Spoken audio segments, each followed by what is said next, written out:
You just spoke to Hachi live. Yeah. Thanks for that. Animals also have a sense of that they can foresee the future. Absolutely. They can foresee everything, but they only highlight whatever is required. This is the first time I'm hearing it. Animal chooses to give you a message. They copy their humans. They mirror their humans. And there is also something called as taking on, absorbing. There are a lot of animals who have chosen their conversation with me at 11 p.m. in the night. We don't choose them, they choose us. Even if we have not seen them. We don't adopt. They adopt us. Some of the times, the diseases that they encounter is nothing but them taking the emotional trauma of their humans. There are a lot of reincarnation, communication I have done, like animals who have passed. We always ask them, how are you going to come? Animals do not choose to come to human form because they feel it's like a least thing. But they know when they are leaving also. There are so many dogs who have told me the timeline. They're aware about the time that they leave? Absolutely.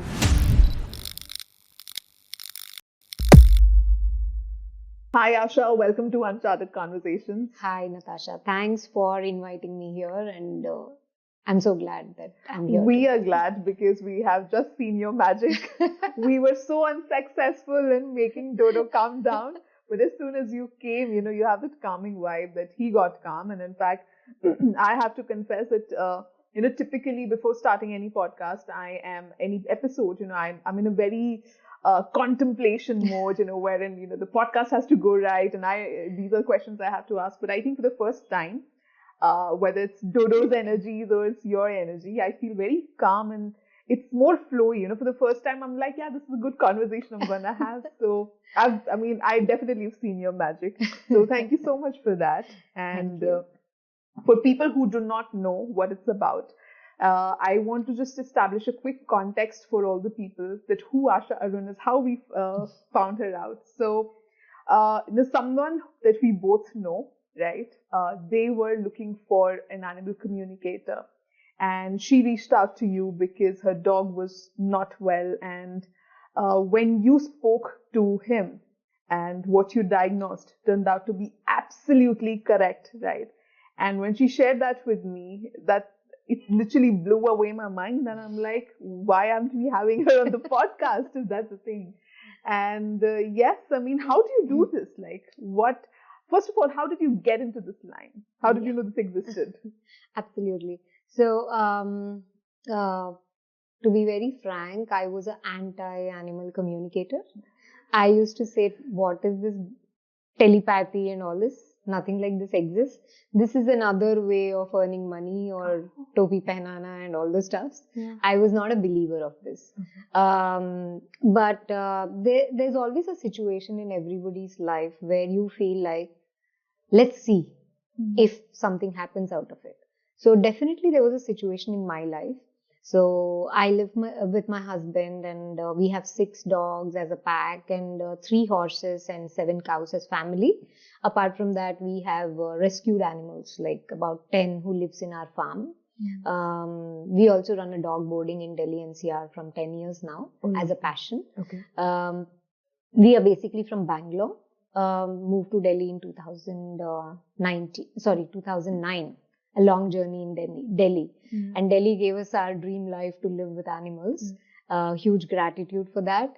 And because we are running boarding here, once what happened, like 9 or 10 years ago, there was a girl by name Shireen, who's a beautiful black colored Labrador who came into our boarding. Okay. And she was very sweet, and she came for 2 months boarding.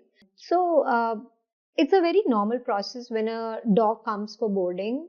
Till the time they open up, they don't eat food. But Shireen, when she came, she started eating beautifully. But after 2-3 days, she stopped eating, which was a concern for us. Then we took her to doctor, and the doctor checked her. Then they said she has a kidney failure.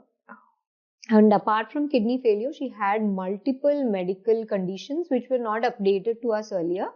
Because of the kidney condition, we had to take her to doctor morning and evening and get her an IV every day. So the ritual was, morning I go with her, evening my husband goes with her after his office and take her for the drips. This went on for 1 month. She was very weak, and at a point she was not able to move herself. That was a very sad situation, but we didn't see that she wanted to, she was showing interest to live or bounce back into life. But one day, my husband was going to office, and he just told me later, he called me and said, I don't know, Asha, Shireen was literally looking into my eyes. She lifted her head, which she could not do for a month. She was looking into my eyes as if she was telling me something. I couldn't figure out. I said, it's okay, let me go to doctor, come back and talk to you. I just ignored that conversation. And as every day I was starting with her, I used to go to Noida, Dr. Sriguna. It is like 1 hour drive for me while going. And I don't know what happened that day. Every day Shireen used to be on the rear seat of my car. That day I told my helper, make her sit in the navigation seat, keep her head on my lap. Because every day she goes for doctor and injections and whatnot. Let me keep pampering her on my lap while driving. And my helper did that. I was traveling on this Faridabad Gurgaon highway. And in mid of the travel, I didn't feel her on my lap. I was just doing this. I didn't feel her on my lap. My intuition said that I can't feel her. I didn't have a heart to even look at her because she was on my lap. And I called everybody in the world that I can't feel Shireen, but I didn't stop my car. I went to the doctor and doctor checked. He confirmed that she's no more, and I bursted out crying, and I came back all the way. And then we had to do her rituals because her parents were not around. Then my husband told me that I am stuck in a meeting, so you need to go. Unfortunately, I'm not able to come out in between. And Shireen made me do all her last rituals. If I think back, I am a person who is scared of even a drop of blood.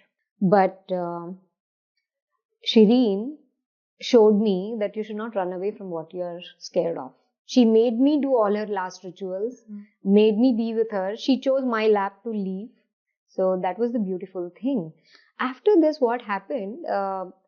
As a pet parent, we will sail with a lot of guilt if we were able to do everything for our dog before they left. As a boarder, we started sailing with a lot of guilt if we could do everything for Shireen. That's when I was looking for some option to get out of this guilt or know more about Shireen, what she felt. Did we do everything she wanted? So that's when I was looking for a communicator. Somebody told me they can communicate though if they are not in the physical form.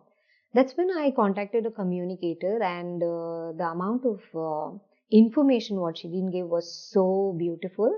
And she also told me, the communicator told me that Shireen is going to stay with you as an energy, in an energy form for about 6 months to show her gratitude for what all you did for her. I was like a kid. I was very skeptical about it anyway, first of all. So I said, I became a kid that time. I said, oh, if she's staying with us, we have planned for a Bhutan trip. We are driving down. So you mean to say Shireen will drive with us to Bhutan? So communicator said, yes, if she chooses to, then she will be with you, wherever you go in the world. So after that, I got a lot of validations that Shireen is with me, and she took us out from many situations on the way of our drive to Bhutan. It was very scary situations. It's a long story, but yes, for your question, Shireen is the one who introduced me to animal communication. That's when a कीड़ा घुस गया मेरे दिमाग में कि ये क्या है? If there is a tool, if you can still keep in touch with somebody who's not in a physical form, then nothing like it. It's so beautiful. That's when I started inquiring, what is this? How do I learn? Can I learn? Is it gifted? So a huge gratitude to Shireen for making this possible in my life. But, you've pointed out very correctly that there's a lot of skepticism around telepathic communication with animals, right? Though I feel skepticism in a way is also good. But what exactly is your take on, people being skeptic, and how should they take it? So whenever somebody is questioning what is telepathy and nothing like this exists, I always put myself in their position. When I was like this, then no matter how much ever a person describes or makes you convinced about it, you will not agree to it. So now what I believe is, if this is going to, if this has to happen for that person, it is going to beautifully happen at that situation. So just tell what it is and allow that person to process and experience it in his or her life if it is meant to happen. Otherwise, it's their journey. Respect that. I'm just going to explain. It's up to you whether you're going to absorb it or not, because there are a lot of people who have taken sessions from me who are skeptical. But okay, ठीक है, हो जाता है sessions में. But after a few months, they have come back to me saying that, Asha, that day, this happened. I was not believing it. But today, I want to thank you. So allowing them to experience in their own way is what is beautiful, instead of imposing on them. That's what I believe. This sounds interesting. In fact, on that note, I'd love to know from you if you have any story, if you have any recollection of that there was a skeptic who visited you for their pet, and at once they might have flipped at what you said, but they came back affirming the same thing, confirming the same thing. Is there any such memory that you have? Okay, there are a lot of pet parents. One funny instant was, it's funny and very true also. Day before yesterday, I spoke to a dog by name Lucky, and I keep talking to him every month. It's so much fun, and he's such a humorous dog. It's always that he makes me feel so nice after a chat with him. So the situation in his house was, there was a maid by name Jaya. Okay. And she was the only source where they could leave their pets and go out for work. She had to leave for some emergency at her hometown. She went. She was supposed to come back in a week. She didn't turn up. And their parents wanted me to ask Lucky, can you please ask him what is his take on Jaya, the maid? Because वो कोई भी आते थे उनको भगा देता था. And he was like very tough guy. So when we asked Lucky, what is your take on Jaya, he said, अरे वो आएगी, wait कर लो. She has some personal thing to do. Allow her some time. Yeah. She will come back. Though her parents had left hopes, ये at least 2-3 session में हमने पूछ लिया है, and it was almost 4 months. And day before yesterday, when I had a chat, the parent told me, Asha, she's back. She's back. Look who's back. So I was telling her, if I share this on social media, people will say, what is this? They'll make him a baba. Yeah. She said, I am going to believe whatever Lucky says from now. And believe me, Lucky has also told about her marriage. I mean, so forth and so on. But yeah, she started trusting it more and more. Right. Every conversation, whenever it happens. Yeah. So no, but does that mean that animals also have a sense of that they can foresee the future? Absolutely. They can foresee everything, but they only highlight whatever is required. And they know that this is required at that moment. So they won't divulge more than that. No. They know what has to be put forward and what has to be holded on. Because otherwise the humans, we are so greedy, right? Yeah. We always want to know the future and... Imagine having your own future future teller at your home. So always in my session, that's what happens. Sometimes they give messages to the humans. And people will feel, अरे ये तो astrology है, इसे ये पूछो वो पूछो. Then I need to just hold back and say no. I just put an open-ended question to the pet, and they only convey whatever is required for the betterment of their human at that point of time. Damn, they're so wise. I mean, we always think of them, these fluffy animals. Oh my God, they're so cute and adorable and goofballs. Yeah. But inside there's so much of wisdom and so much of, they can look into the future. My God. Yeah. I have seen so many animal podcasts before this because, I wanted to do my research right. And trust me, at no podcast I heard this, that they have the ability to tell future. This is the first time I'm hearing it. They have this beautifully. See, even humans, पुराने ज़माने में जो ऋषिज थे and all those people, they used to ground, tapasya करते थे. So they used to have that ability to foresee things, right? So it is the same with all beings. Yeah. You लोग तपस्या करके आए हैं. Because see, animals are always grounded and they're always connected to Mother Earth. They know what is happening. Because once I had read in the news that a media person had spoken to a villager in Thailand when the tsunami happened back in 2013. So the villager told this media guy that he had seen so many ants migrating from the beach to the village 1 week before tsunami happened. I've heard that a lot of animals also kind of left there. Started migrating elephants started migrating towards hilly region. So it's not that they know it's tsunami, but they are so well connected to Mother Earth. That something is going to happen. Something bad is going to happen. So just move from here. And they can also sense that about their pet parent, that something is going to happen in their life. Absolutely. Wow. And they will allow the parent to journey it if it is meant to journey for them. So they also know that this is meant for them. Yes. So they are not going to disturb or interfere in it. If they feel that, no, I have to lessen it so that, they have a lesser effect of it, they are going to barge in it. This is Shana, man. Somebody we choose, but they know everything. Yeah, this is interesting. But tell me, when you talk about such things, or if you put it out on your social media, because you make a lot of content, I'm sure there would be still a certain chunk of population, that would be giving you a lot of backlash, a lot of flack. Absolutely. What's the funniest or backlash that you've received and things like this? Believe me, nowadays I've started ignoring. Yeah. I just put that and leave it. Only I attend to those comments who wants to get in touch with me.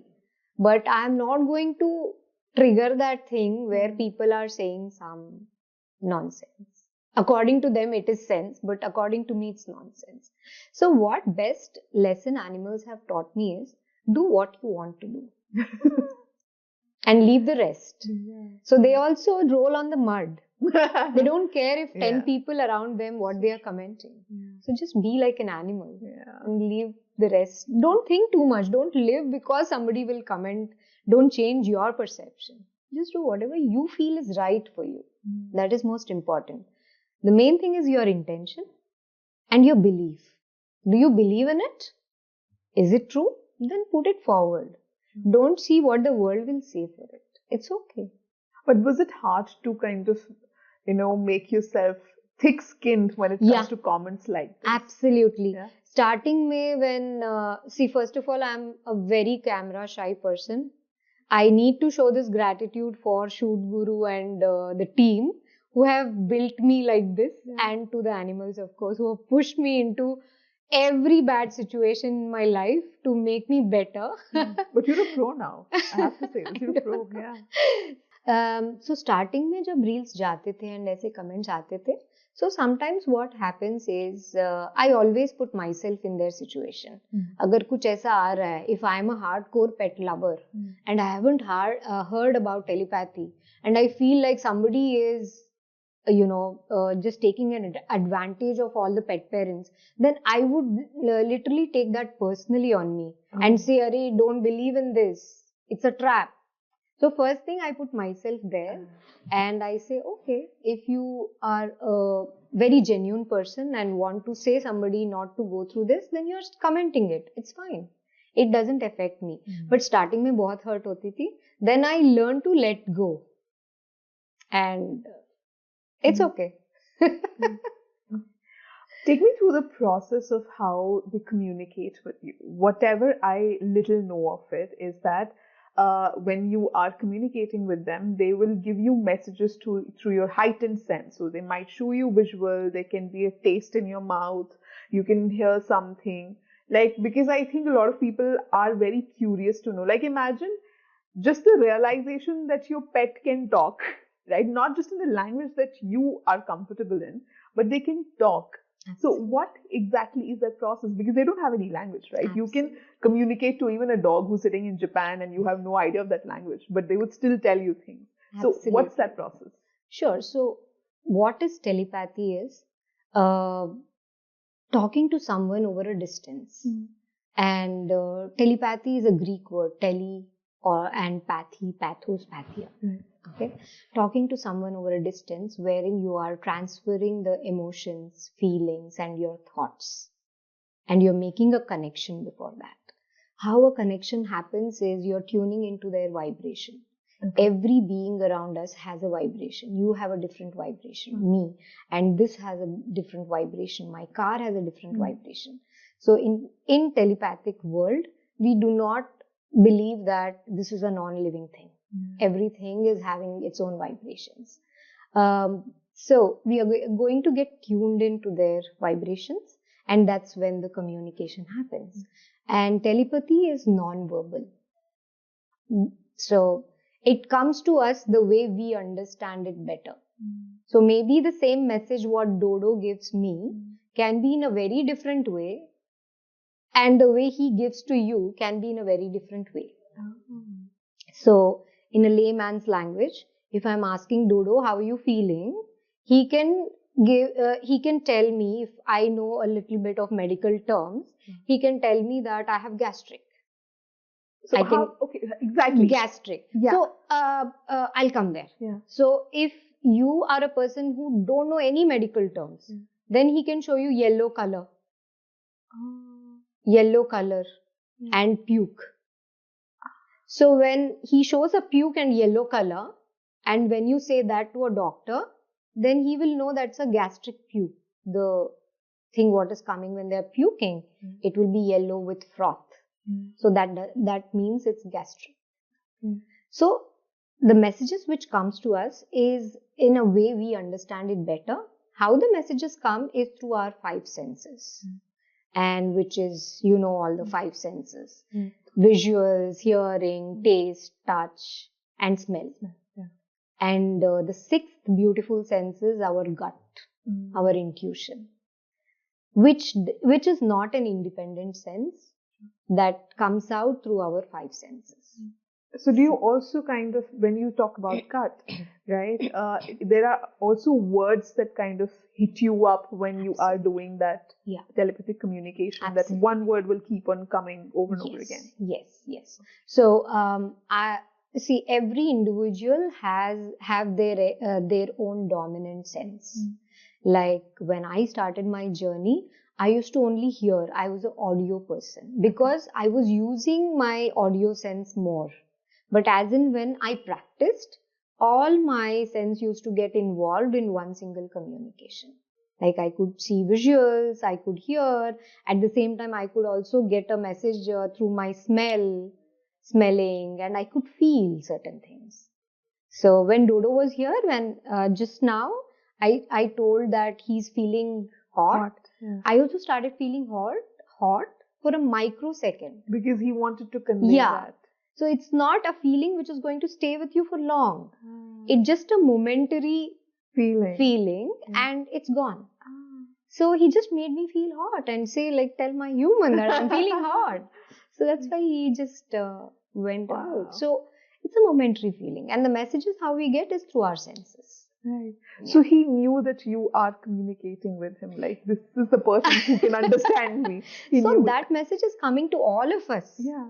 But maybe I'm getting more aware of it. Yeah. And maybe you are not focusing on it. It can happen. If I'm busy looking at my mobile, he's just giving me this sense of making me feel hot.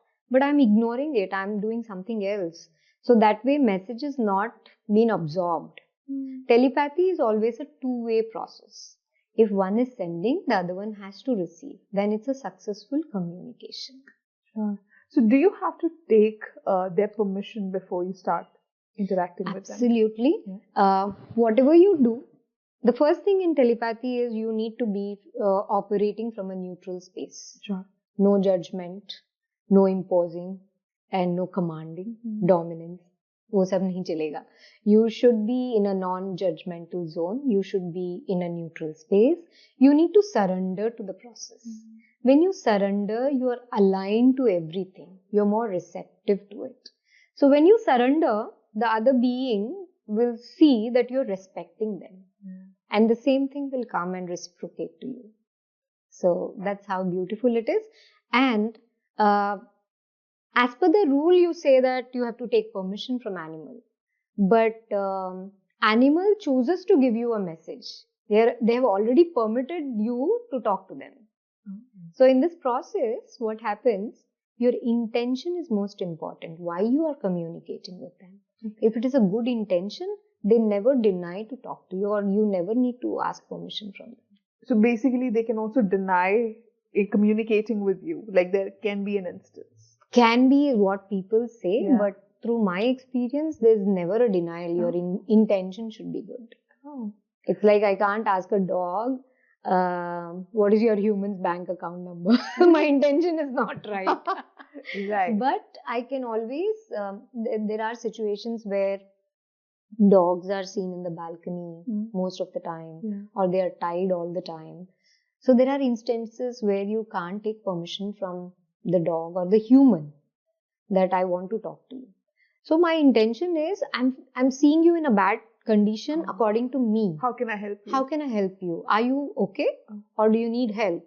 So obviously the dog will respond to you to make you feel better and give you answer for your question. So when they're receiving this message, okay, I mean, and I'm thinking from a very human perspective, right? For example, if we are getting a message, this is just like, I think all of us have watched That's So Raven. When we are getting like a psychic message, we kind of pause. So how do animals do? Like they are sending messages and simultaneously minding their own business, doing their thing, licking their treat off. Nice. Or they'll kind of go in pause that, I'm getting a download. How does it happen? Nice. So telepathy is all about having a conversation with the energy. It's energy to energy. Right. It has nothing to do with the physical form. Dog can be walking, eating, doing anything, playing. It doesn't affect. You're channeling to the energy of the animal, and you're talking with the animals at the soul level or the energy level, and not with the physical form. So that is why telepathy is distant communication. You can talk from anywhere you are to anywhere they are. That's how you'll be able to talk with missing animals. You'll be able to talk to animals who are not in their physical form. This allows you to do that because you are tapping the energy and not the physical body. There's no limitation for it. So it's like they're just thinking out aloud, and we just develop that sense that we can hear what they are saying, right? Absolutely. There's so many instances that, a dog is having food in his bowl, and there is water in his bowl. All of a sudden, a pet parent feels like, "Arey, mujhe ye pani change karna padega." You feel, your intuition says. So you suddenly get up, clean the bowl, and refill the water. And then after a few minutes, the pet comes and drinks it. So unknowingly, the pet parent is already telepathically connecting to their pets. It's just that you need to become aware that it's telepathy. Yes. Any fascinating or most surprising communication that you had that you remember? Surprising communication is okay. There is one Saint Bernard who comes to our boarding. She's so cute and beautiful. Her name is Cuddle. And she is so cuddly. When I started this journey, all of a sudden in the night and during the day, I used to keep getting her picture, like a blink, her picture and going away. So for 3-4 days, I thought of just sending a hi message to her human, who is Juhi. But I used to end my day very late those days, like 12, 1 in the night. So I didn't want to, send message and disturb her at that time. But on the 4th day, I said, it's okay. Let me do it. I messaged her in the night. And she replied to me also after a few seconds saying that, Asha, you don't believe we have been talking about you guys from 3-4 days. We have a journey planned and we are not able to take her. So we wanted to leave her with you. And the only problem was she was unwell. So we were just discussing what should we do. And so the talks were happening. And then I said, no, I want to meet her. So basically, Cuddle wanted to meet me, and I went to visit her the next day. She was unwell. And I sat with her, spent some time, gave her her favorite treats, and came back. So here is the message from her that I want to meet you. So this was very surprising and fascinating. And Juhi said, wow, Asha, telepathy works. How did you know that we are talking about you? So that was something, when I just started my journey, these things are like, oh, wow. So that was very surprising and fascinating. More fascinating things what happened to me when I just started my journey was through missing animals. I have not been to US, some part of US. I'm talking to a dog who is missing, and I'm describing places which the dog is giving me. Exactly, I'm passing on the same information. And the parent is confirming to me, yes, Asha, this is there, this is there. I'm like, oh, wow, how is this possible? So, then I understood that trusting yourself is most important. I'm like, through this, I'm trusting myself. But before this, you need to trust your own gut. This is a lesson. Every time I get this lesson from them, and I start trusting more. Yeah. And they've been able to find that dog. Yeah, so many. Whoever wants to come. So what's the bigger proof than that? Right? Exactly. I mean, what's the bigger proof that they talk, you listen, and you tell people, and they're found? What's the bigger proof than that? Yes. That validations to me made me more confident that this is not my own imagination. I'm actually getting messages from them and delivering the way it is coming to me. I'm just a messenger. Right. Okay, very beautiful thing that you said. How does one differentiate between that, this is my mind playing up, or is it actually the animal communicating this to me? True. So this is where we all get stuck. Yeah. This will only go away through a lot of practice, because we humans live in a world where we need proofs for what we do, and that is, if we have proofs, that's the only thing which is encouraged. Otherwise, it is not encouraged. It is always discouraged. So when you get more validations through practice, that's when you start trusting yourself. It is anyway true from beginning. But you start trusting the messages. Of course, a lot of practice will filter this self-doubt what you have. Is this my own imagination, or is this the message coming from the animal? So I do a lot of workshops where I involve a lot of practice, and I give validations. That's when my students start trusting what they are getting. And because we use our logical mind is always active. It always dominates our subconscious answers. So first, what we teach there is how to park your logical mind aside when you're doing telepathic communication. And surrender. So when you do that, you know it. We all know it. Sometimes when our pets are unwell, you go to a doctor and doctor says surgery karana hai. But there is something in you says that nahi, dusre doctor se ek baar baat kar lo. And you take second and third opinions. And in those three opinions, you pick one doctor and to go for it. Right? It's your intuition saying that this is correct. And your pet is making you select that intuition. Wow. Your pet is giving you a message. This is the doctor I want. And you're picking that message and selecting that doctor. So it's like now I realize that they're making us do things without us even realizing it. Like we think that this is best for you. Yeah. But it's actually them making us realize. Yes, absolutely. So we are here today because Dodo wants us to be here for some greater purpose, maybe. So I believe in going with the flow. Yeah.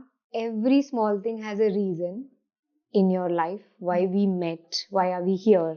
Maybe for some purpose which we will figure out later.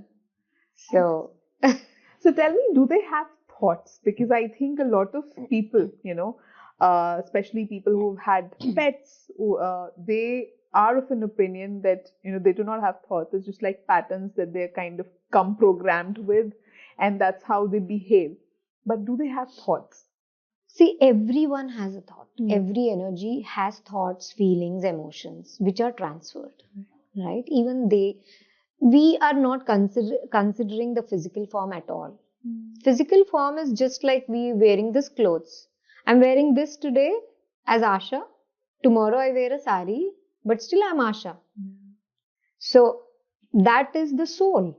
Soul can change its bodies. But we all are having the emotions and thoughts and feelings, and we transfer that to each other. Some people, when I make reels and when I have communications, like one dog told me for something, if I have to recollect, he said, "Arey, this is just the starters. Where is the main course? अभी तो वो देखा ही नहीं आपने. ये तो starter है. हाँ, yeah. This is a husky puppy. You can find this real beautiful story in my page. Husky puppy. So the owners, the pet parents were feeling that we are giving enough exercise for him. Okay. And he used to come back and they used to say, ये तो recharge हो गया फिर से half an hour में. Then he said, "Arey, that was starters for me. Where is the main course?" So there was so many comments to that saying that how does a dog know main course and starters? So I want to tell them that the answer from this husky is coming to me the way I understand better. So we humans, what we do, the ritual, we go to a restaurant, we take starters pehle, and then main course bhi order karte hai na. So the exercise what you're giving to me is like starters. So did you, like, when we were having that communication, was it like visuals of starters and main course? Yes. So the visual was like we are sitting in the restaurant and starters aa gaya. So he said, this is what it is. The exercise and this. You know, the tallying what he's doing for me to understand it better and tell his parents about it. Oh, beautiful. So it's just beautiful. Yeah. So, but do they hold on? For example, we humans, we have a tendency to overthink, we kind of go into assumptions or hold on to a thought. Do they also do that? They can. They can? They can. Yeah. Sometimes why they do it is they copy their humans. They mirror their humans. And there is also something called as taking on, absorbing. Right. So just to tell their human that you hold on to a lot of things. So I'm also holding on. And how does that manifest when they're holding on? So there are a lot of behavioral things. For example, there was a communication where the human came to me and said, my dog eats anything that's lying around. He goes to the dustbin directly and eats all unnecessary scrap. So when I asked him, if this is what your human is saying, why do you do that? Is there a reason? So he said, my human at her office, she takes all bullshit from people around her. He also knows that? Yeah. Sitting in the home, he knows what the human because they scan their thoughts, right? The thoughts, what is going there in the human's mind. Yes. So he just said that my human is taking unnecessary things from her colleagues. It's not required. Why is she taking it? She should stand by her decision and she should say why she's scared of losing a job. It's okay. I'm here. We can do much better. So ask her not to take that, and I will stop eating all these unnecessary things. So that's how he is mirroring and telling her. So many times animals mirror their humans to tell them this is what you are. If you want to change for your better growth, you change. I will also change. So does that mean that when you talk about behavioral problems, a lot of them are actually stemming from the mirroring, when they're doing the mirroring of the human, just to kind of bring it to their attention? Yes. So it's not their behavioral concern, it's actually the human. Yes. And not every case is that. We need to ask. Is this mirroring your own behavior, or you're taking on for something? So when they're not mirroring, what exactly is the root cause that the behavioral concerns start to show up? Every individual will have their own story. So we can't predict. Okay. Some dogs can say, no, I have a lot of worms inside. So it's my health thing. Sure. So there's some deficiency. Can you show me to the doctor? Some dogs say, no, I love it. I love to eat. ask them to keep that away. So there can be multiple reasons they can give. Do they complain? Absolutely. Yeah. They complain. There was a missing case, okay? It looks, every story looks like a fairy tale, but it happens. Even I have tuned in now ki every time I communicate, I feel like, wow, what is this? Every communication is new for me. There was a cat who ran away from the house. And panicky situation every time this pet is missing.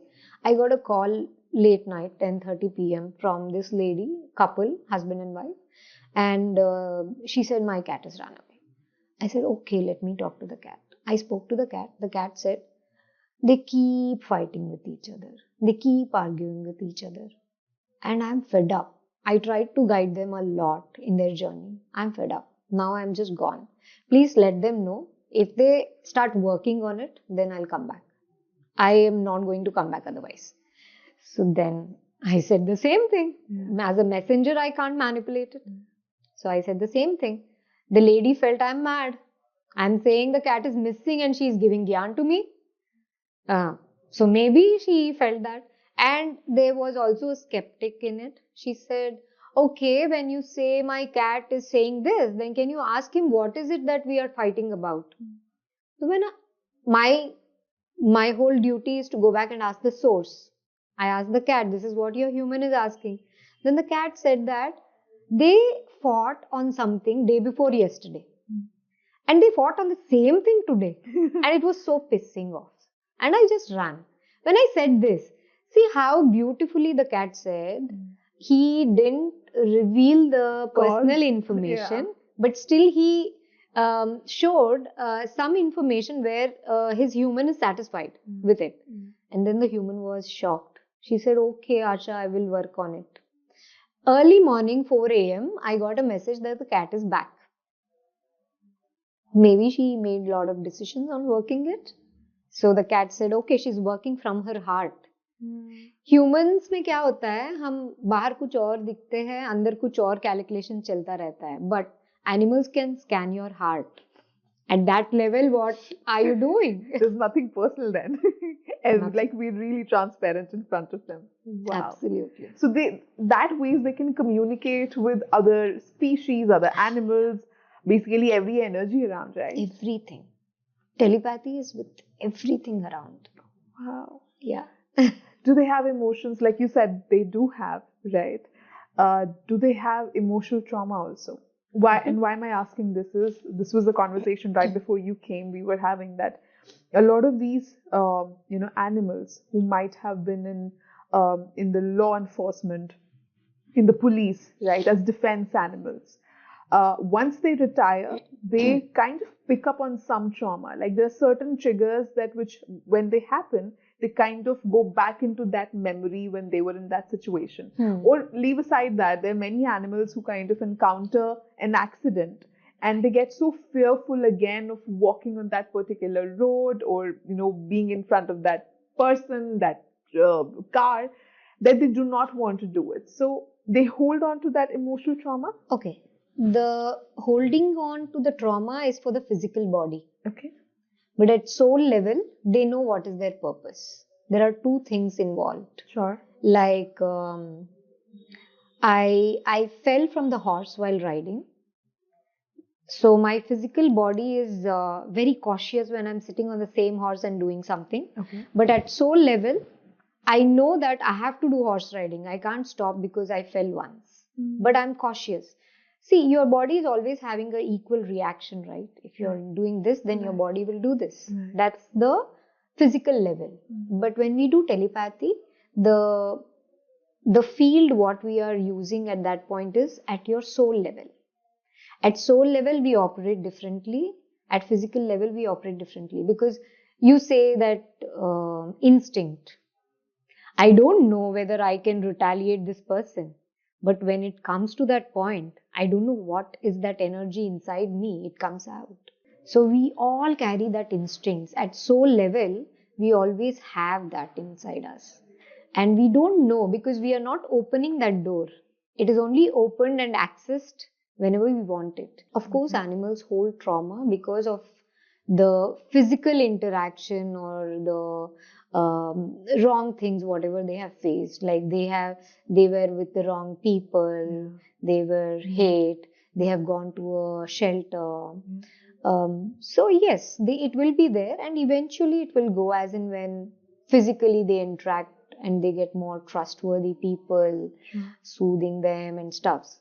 And every being comes here in the physical form with a purpose. So when you say police dogs, when they're working, they're very happy because they have come for that purpose. I used to see these dogs in the metro. The weather is so harsh, but the Labrador is like going around with the person. I used to feel bad for the dog. Arey, itna harsh weather hai, bichara itna kaam kar raha hai. But after learning animal communication, I came out of all those unnecessary emotions. Because that's a soul purpose. Yes. I asked him, are you fine? Are you happy? The dog says, I'm very happy doing this work.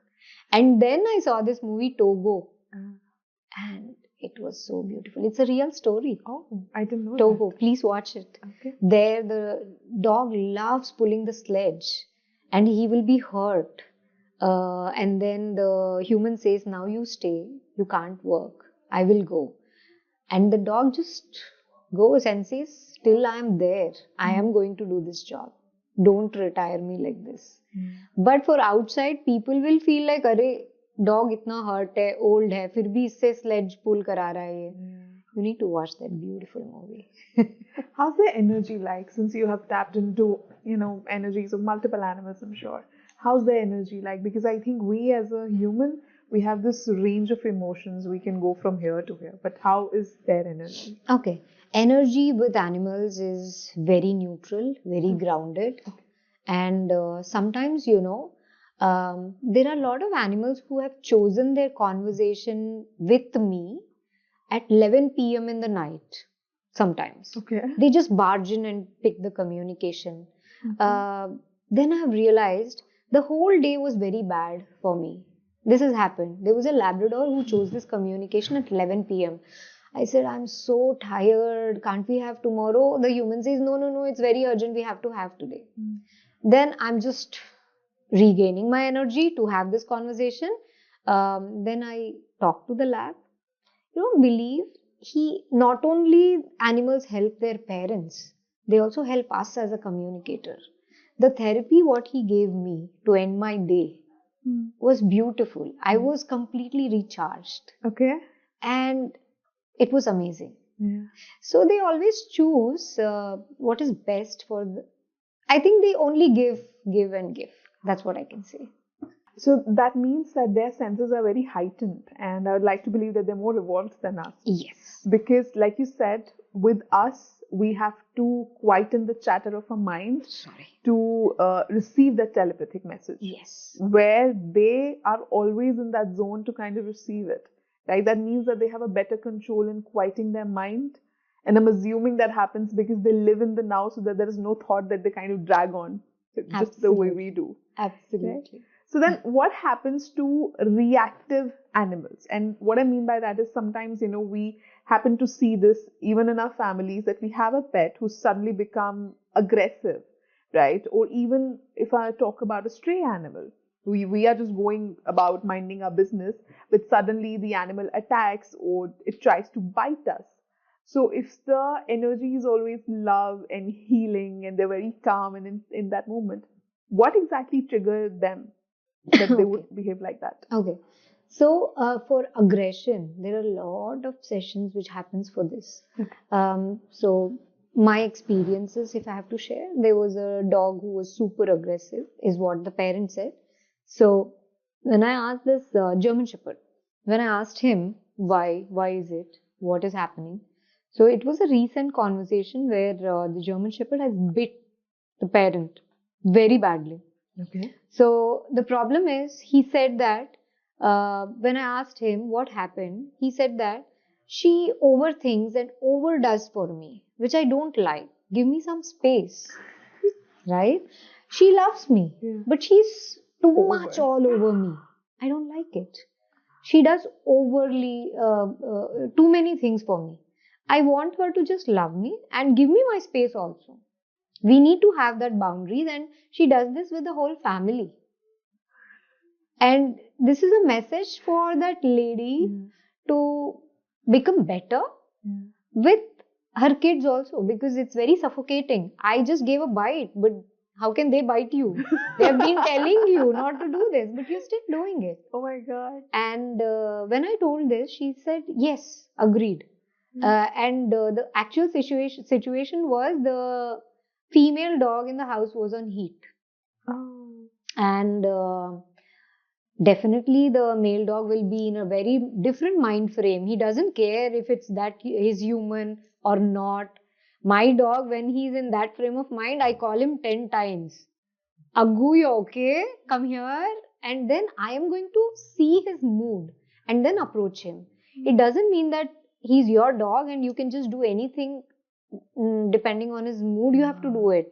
Because agar my mom tells me when I'm in a real bad mood, ye kar lo, wo kar lo, ye kar lo, I'm going to snap at her. The same way, they have their own reactions to it. So you need to see, you need to pause, you need to see, understand what they want. So this animal communication will, build a bridge between what they like, what they don't like. There was a situation when dog has told that, Arey, I'm not aggressive, please tell them. The dog has told that. But because the family was complaining, the dog... family was non-stop complaining the dog is aggressive. He says that, Arey, I'm not aggressive, please tell them. Bite dikhane ke liye bolo unko. So they told you that he is bitten and he didn't. And when I asked the same, the family said, wo to bite karta hai, lekin blood nahi aata, but he bites. Then the dog said that I don't bite, I nibble. And it is like because of anxiety. And I'm copying the human because they get anxious. And I'm doing this to them. Whoever is anxious, I'm doing this nibbling to them. So please ask them to calm down. I'm also not going to do it. Oh my God. A lot of things. It's not aggression. So we humans always have a tendency to give a name tag and put them into that group. But why it is happening is very important to understand. And as an animal communicator, we do not replace any professionals like doctors. We do not diagnose. We do not replace a behaviorist. We do not train an animal to do something. We only ask them, why is this happening? Is there a reason to it? And convey it. Yeah. So, what is the reason for this behavior? We ask them. And then convey it to their humans. But we do not interfere in any professional process. Professionally, whatever has to be done. But after knowing their perception, you can do that professional act in a better way how they like it. That can complement it. So that's how it works. Then what about the stray animals? Like I said, that, so many times we have seen. In fact, I would give the example of today morning only. I was in such a great mood and I'm like, I'm doing this podcast and this dedicated to all the animals and animal lovers. And I was on my way and suddenly I saw this man. He was on his bicycle and there's this group of 4 or 5 dogs who started suddenly shouting and they chased him and he fell off. And he didn't do anything, right? He was just going by on his way. So what triggers like a random bark or maybe a random, okay, let me chase him? Or is it just they wanted to bully, or is it something else that's connected? They just gauged the energy and reacted like that. What is it? This particular group of dogs whom you're talking about, they are telling me that anything with that rolling thing, that is the tires or the wheels, they are not liking that wheel and not the person. So they don't like that wheels because they are associating this with somebody who has ill-treated them. So they don't like that wheels. If the same person is walking, they are telling that they will not attack him. Oh my God. The thing what they have is that with the wheels. Wheels. Because I was also on the wheels only. Thank God they didn't attack me. That's what they are saying, because they have some bad association. So they are being protective about their pack, is what they're saying. So there can be a lot of reasons. Yeah. When you talk about them like this, it is such a realization that we think of them as, my God, such babies and, so adorable.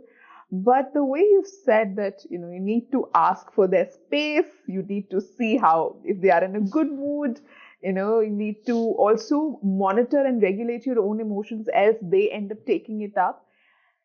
If I literally remove the term animal from it, right, no one can gauge if we are actually talking about an animal or it's a human emotion or a human tendency. Like, they're so wise and grown up and at the same time so cute and adorable. Like, it's a beautiful concoction, right?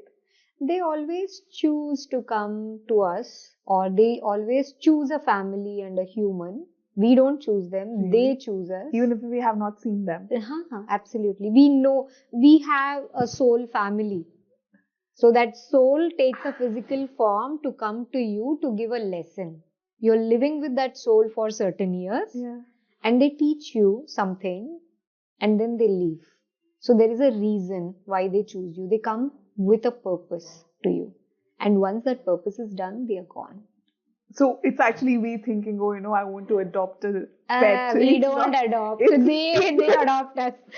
So, okay, let's decode it. So we are saying that they are still very much aware of the soul family that they come from. Even if they have not seen you or met you, but they already know you. They know that you need to learn this lesson. And from that distance, they'll park that thought in your mind. You need to adopt me. Absolutely. So when we go there, you're like, I want this. Really? Yes. You know how beautiful it is? Soul, we all are a soul family. Yeah. It's like the family what we live in. Sure. Suppose we are 4 members. Like that, we have a soul family where there are a lot of souls. So we keep bumping into lives whenever it's required.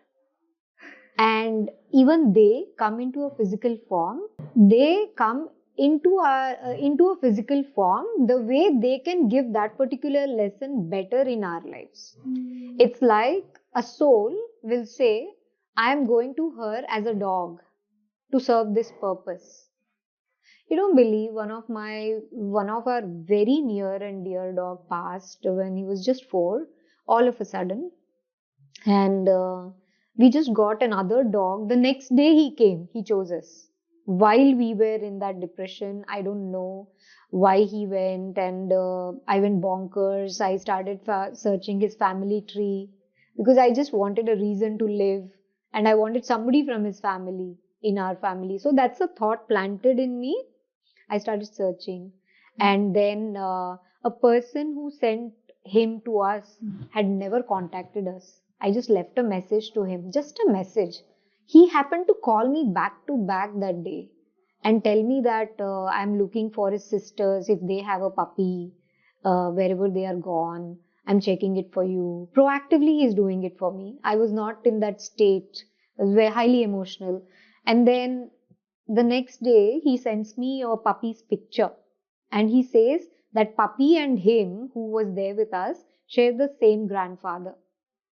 And he's been vaccinated on the same day when my dog passed. He was like ready as a package to come to me, right? And there were a lot of other pictures also sent to me, but I said he's the one. And it was such emotional environment that day. My husband was so depressed, and he's a person who doesn't express. So nobody helped me whether I was doing the right thing. A dog has passed and I'm bringing another dog. It shouldn't be a replacement. And it's always that emotional, right? It's as if I'm replacing him so fast with another dog. Right. But it doesn't work like that. I asked him that, is it right decision I'm taking? Should I bring him? I am not replacing you. He said, no, I'm sending him for a better purpose. My purpose is done. So just bring him home. And this dog who came, I mean, there are a lot of stories I can share, but this dog who came was super aggressive. And he was such a guard and protecting dog for us, which was required in that village scenario which I told you. I have pugs also. We were attacked there at some point where this dog was just there. We were not at home. He was right there. I'm getting goosebumps today. The minute I heard that on the phone when I was on the way to home, the picture came was my pug's picture, because they can't retaliate, right? So he was like a godfather to them. Absolutely. Then I said, I acknowledged, Agu, I know why you have come to us. Oh God. For this day, which was like, every dog, every animal brings a purpose to you. And it's so amazing. Oh yeah. I in fact wanted to ask that what exactly is their purpose? Like, are they just here to create happy lessons, being our spirit guardians in a way, our animal guardians in a way, or is it that, they have a deeper purpose and they want us to learn certain lessons? There are a lot of purposes every dog or every animal, every being has. Right. For me, if I talk about me, I was so lost. I was doing some HR job. I was a HR manager in a US staffing company. Of course, my boss was amazing, very nice person. But I started doing this as a passion. Oh. Only 2 years ago, I have resigned from my full-time job because I was so skeptical. Should I resign that? Is this a full-time for me? I don't know. Will this help me financially? But because you have to get finance from somewhere, because this is my passion. So should I make this as my full-time? And one day I just sat and asked animals, should I resign? There was a yes. Immediately I resigned. So that was my purpose, to do this. And every animal has their purpose. And there was a very recent conversation I had with a dog by name Cappuccino. I asked him, why did you come? Why did you choose this family?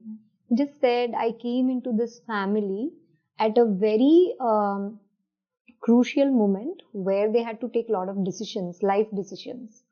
I came to help them with their decision, and I came to add a flavor to it because it was such a serious decision happening, and me being there added a flavor. The process was easier for them to do. Process remains the same. Because of him, he made it more easier. And he came for the daughter who was not very good with the changes, whatever happens, not very receptive immediately with any change. And when I said this, the lady confirmed, saying that he came during 2021 when the second phase of COVID was going on. And they had to make a very hard decision of moving from Delhi to Bhubaneswar. Okay. It was very difficult for them. That's when they said, okay, let's bring a puppy home. That's when he came, the Labrador, Cappuccino. And then they moved from here to there.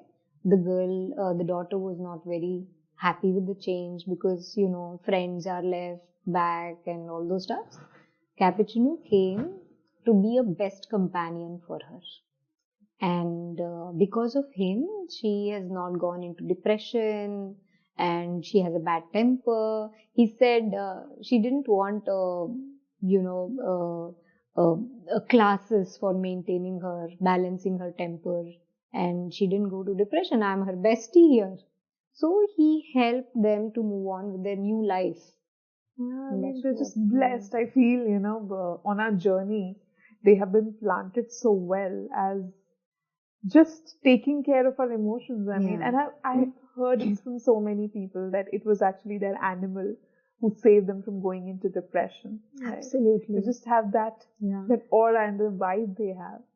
Right? And there's so many ways they show the purpose. I'm like astonished every time I talk to an animal. There was a dog who showed me where, there was a video where he's showing me his humans walking in a path where there are a lot of thorns. Okay. They're struggling, doing this and walking. And it's like an aerial view. And he's showing me the nicer path is right next to it. But they are not able to figure out a way to go there. And he's as if coming into their lives, choosing them, and then hand-holding and taking them to that path which is just next to it. And this is his purpose, he said. And there's so many interesting things. I spoke to tortoises, turtles, and the messages what they gave is so beautiful. What do you think? What's the purpose of pandas? Because I just feel they're a vibe. They're just here to spread pandas. baby On the pandas. whole? Yeah, like On the whole? they just like look like they're here to spread happiness, make people laugh, do nothing, chill. Right? That's how they're a vibe. That's what they are. But individually they carry a purpose. Yeah. They have soul contracts. Like an animal can have a soul contract with a human. They have a contract with another animal. So there were two animals. One passed, and after 6 months, the other one also passed. So it is like they have mutual contracts. They came for each other, and they've just moved on now. So it's not just with humans; it's with animals also. How do they react when they see their humans sad or, going into depression? Like, do they feel confused? Do they get sad? Do they feel helpless? Or do they try to convey that, hey, I'm here for you. Why are you like falling into these emotions? Like, is it like, oh, there goes my human again? Sure. Is it like that? Thanks for asking that. There are two situations of my experience, what I'm telling you, two conversations. One was, this human told me that my dog doesn't love me, Asha. I'm so depressed. I'm sitting like this. Like movies mein hota hai na? Then they come, lick you, cuddle you. Lekin mera dog aisa kuch nahi karta. I'm doing this and he's ignoring and he's going and eating his chewy, his treats. He's not bothered. So then I asked the same thing to the dog. The dog just said, I'm telling her that it's not required to seek attention. Grow up. Sad ho to niklo usse. Don't see that, arey, my husband didn't come, my dog didn't come. So she's very dependent. He is trying to make her more independent, to come out of her thoughts and fight it out. That's what the dog said. And in so many cases, animals are always there for you and help you in a better way, how it makes you a better person. Because every situation is different. So is it a possibility that all the people who have reached out to you for animal communication, it was actually their animal who planted that thought in them that why don't you reach out to this animal communicator? Yes. Yeah? If you see that there are so many communicators in the world, but if a person is coming to me, then the dog has chosen me or the cat has chosen me, because of late I have stopped taking missing cases. Because of the time constraint, I have to be there immediately available to take it. So I have stopped for now. But there are 3-4 animals who just barge in and itna dheet hote hai ki you have to talk to me. So there was a case with Fifi, very cute little Lhasa, I think. My client's name is Neha. This was in US. The family was here. Neha and her kids were here for a wedding function, and the husband was supposed to leave the next day early morning. Fifi was supposed to go to the boarding, a homestay, and then husband was supposed to leave. He has left her there and he was packing, and the call comes that Fifi को walk पे लेके जा रहे थे and वो भाग गई, डर के भाग गई. Now she's lost. I'm not taking missing cases. Neha is going on messaging me, calling me, no, you have to take, I've come through a reference. Then the minute she sent Fifi's photo to me, I don't know, I got connected. I said, it's okay, but let me do a communication. So that's what happened, and I spoke to Fifi, and Fifi said she gave beautiful landmarks. First thing what we ask in missing cases, are you actually missing? Do you need help? Oh, you ran that you will. Because there are so many situations, animals go missing to give guidance. Like the cat story which I told you, to give a better guidance. क्योंकि उनको पता है which is the soft spot to blackmail. अगर हम नहीं होंगे तो ये change जरूर होगा. साम दाम दंड भेद सब पता है.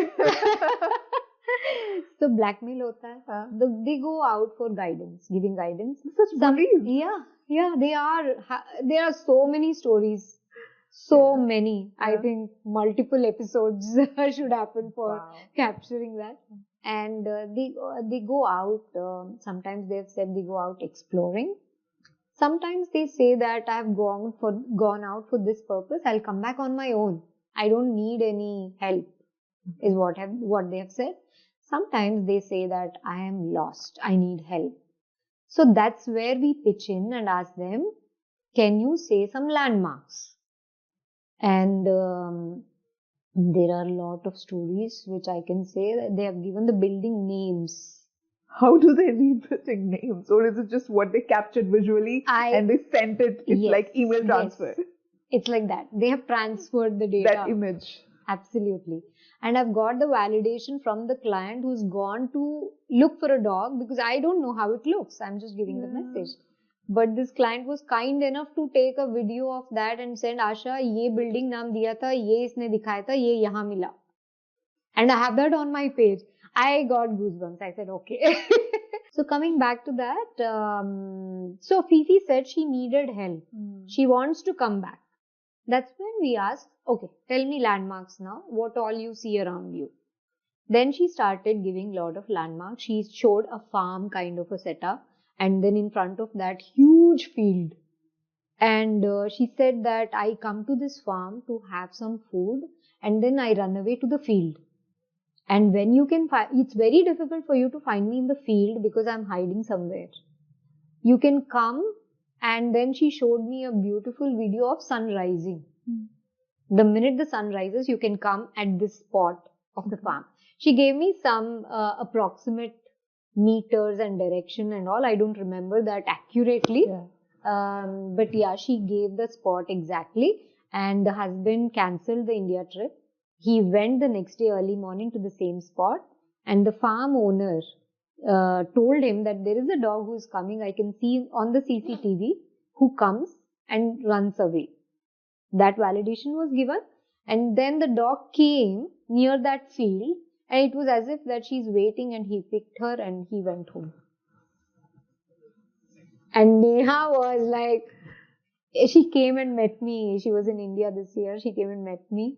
And she also learned animal communication from me. She is also herself a communicator now because her moment was Fifi's moment that she trusted this and she got into it. So animals know everything better. And only if they need help, that's when you need to barge in. Otherwise, you keep judging them. They say it's your karma. We can't help it.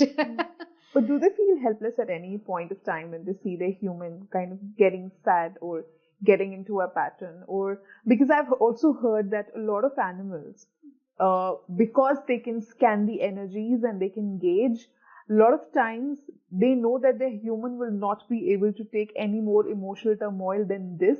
So they take it upon themselves. And some of the diseases, some of the times, the diseases that they encounter is nothing but them taking the emotional trauma of their human. Absolutely. This has happened.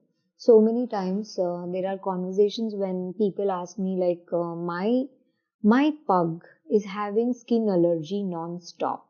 It's not going away. Can you please ask him? Because we have given all kind of medications to him.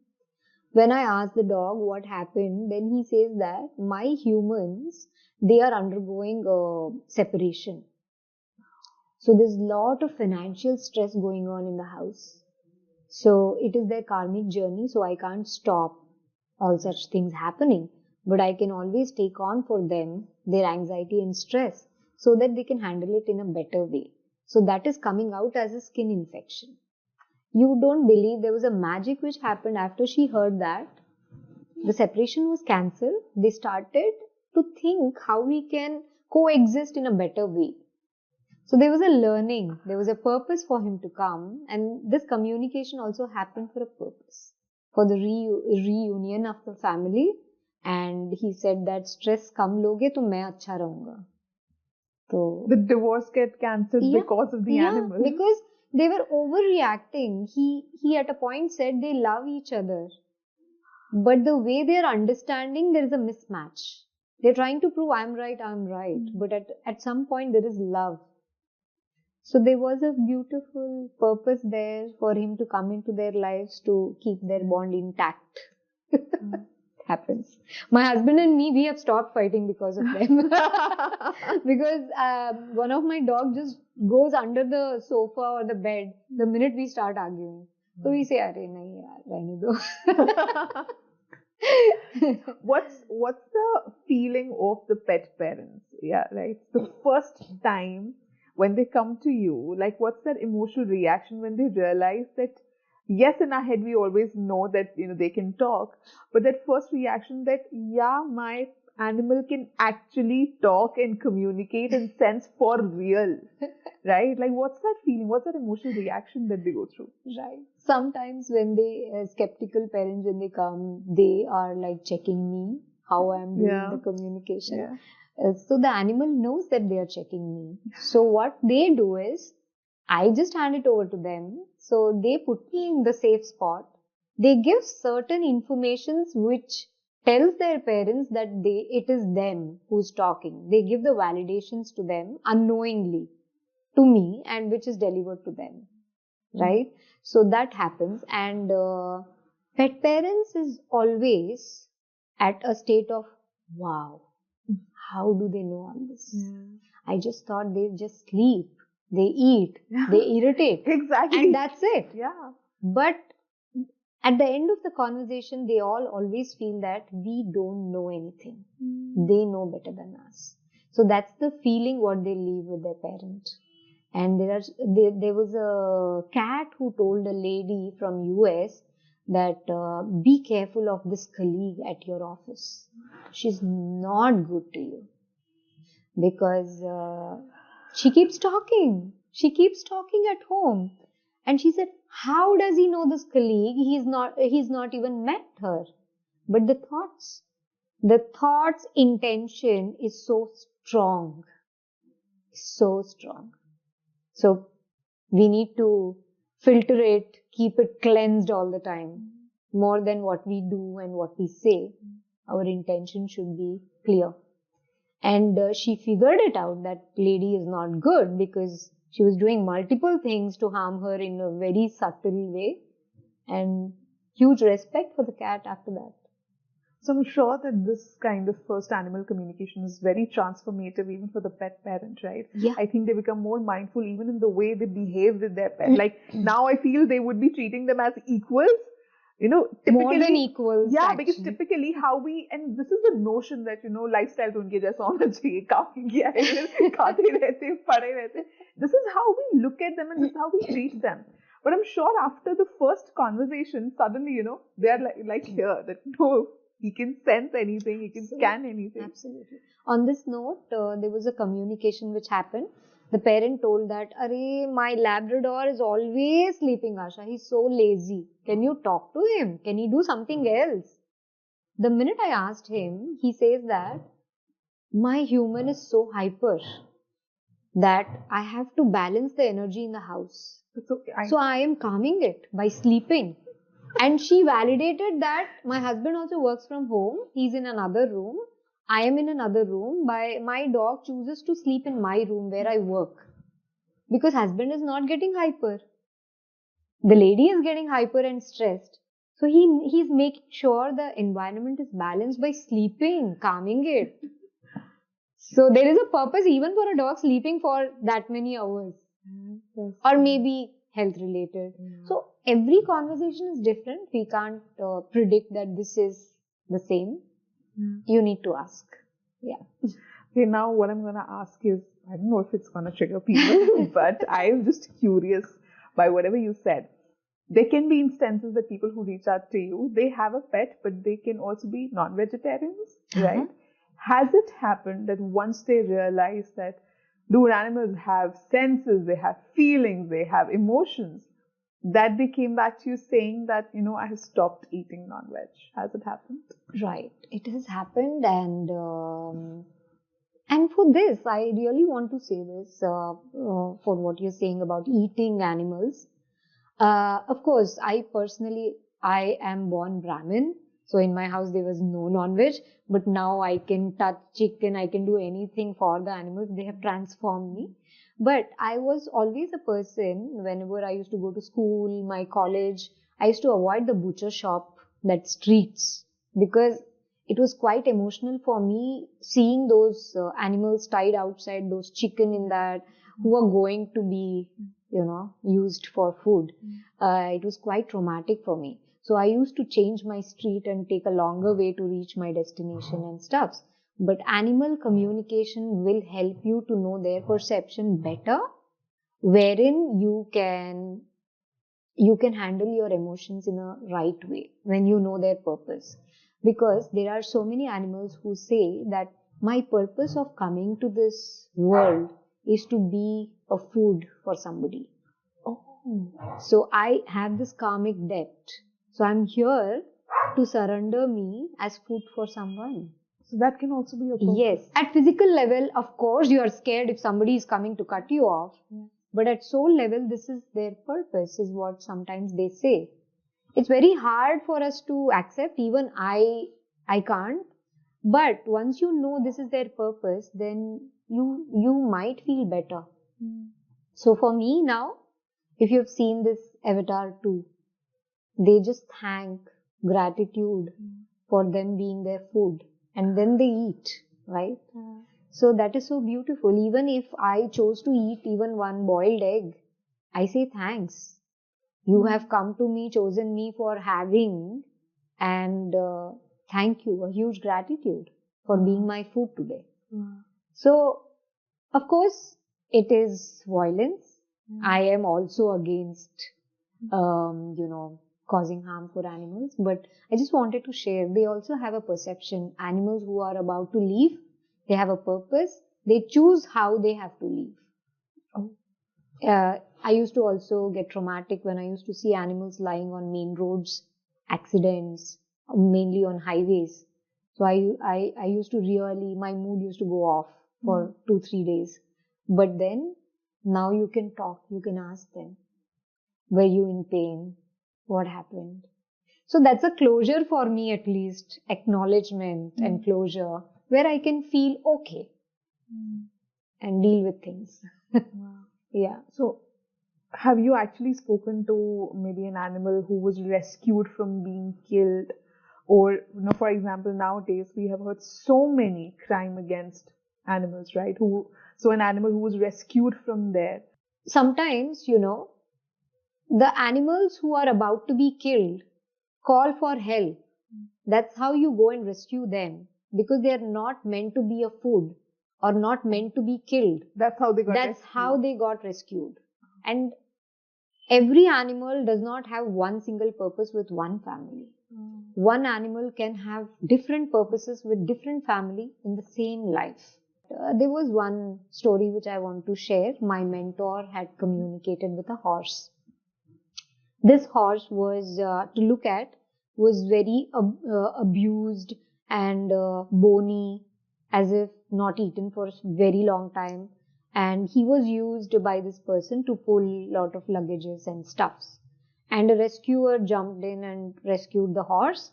She said that, how can you use this horse? He's so malnourished. And she took him to the safer place, a shelter, and left him there. And then next day morning, she got a call saying that the horse died at the shelter. When communicated with the horse later, she approached my mentor. When communicated, the horse said, I had my purpose with that person. You don't know how he was taking care of me. You assumed it, right? Before even he used to eat his food, he used to give me food.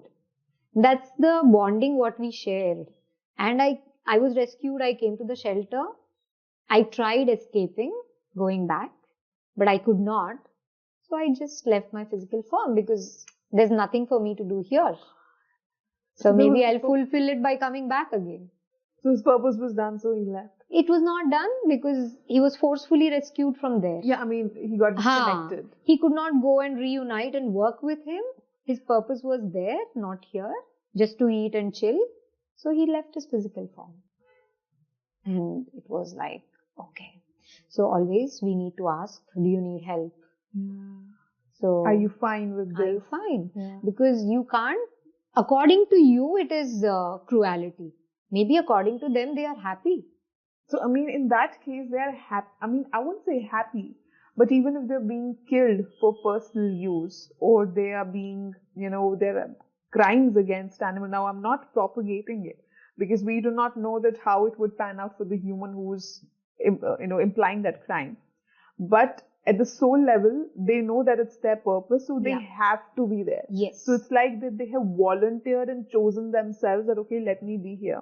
Because eventually it's all the last podcast we did, what I learned is that at the end, it's just the soul's choice. Absolutely. Right? We think it's an animal, so, how can it be their choice? Absolutely. But at the end, it's the soul vibrating at an energy level. And it's their choice that they want to take that quality on themselves. Absolutely. There are so many animals who just passes away like this. Yeah. They say they don't have any suffering. They didn't choose any suffering in their lifetime. So they just left peacefully, instantly. But there are animals who are on deathbeds for months. They have suffering. And then only they can live. They need to pass that suffering because they have opted it. But in that case, tell me one thing. Have they always been an animal? Not required. Not required. Not required. Like they can be human in any of their past lives and now they're an animal. Is it that so? Absolutely. Absolutely. There are a lot of reincarnation, communication I have done, like animals who have passed. We always ask them, how are you going to come? Are you planning to do? Some animals have a better clarity at soul level that this is what is my next physical form and this is the timeline I'm going to come back. Some animals say 2 to 3 years, and depending upon what purpose I have to meet with these humans, I'm going to decide my physical form. Some animals say, I don't know I'm done with my purpose with this family, so I'm going to go to another family with a different purpose. And some souls say that I'm done with the physical form, like I love to be in the energy form. Contentment is there. Because I always used to think that, since they have, they live in the now, right? They have such great control of not holding on to anything, not having any conscious bad karma that they're doing. That means that there is no entanglement that's happening. Now, when there is no entanglement, there should not be any further cause of them keep, coming back again. So I used to feel that, then why do they come? Like, what exactly can be their karmic release if they have been an animal? And of course, a lot of things they can't decide, right? So, but now it makes more sense that they could have been a human in any of the past lives.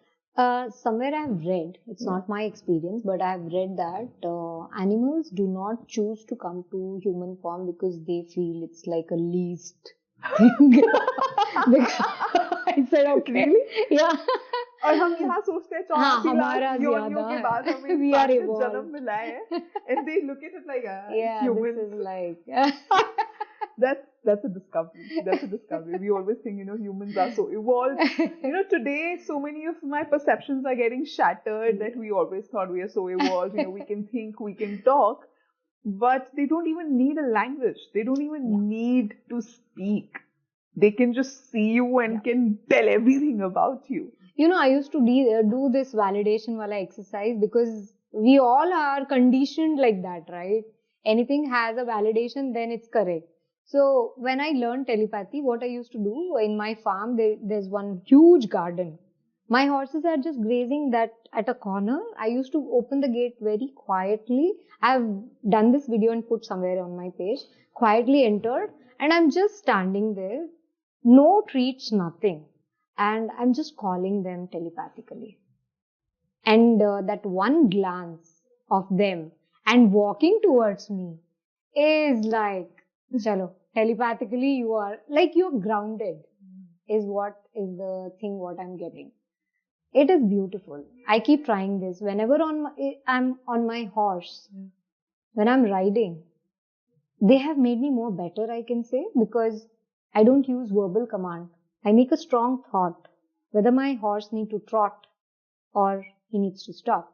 I have said trot to my horse and my thought is like, I'm scared. Wait. He's not going to trot.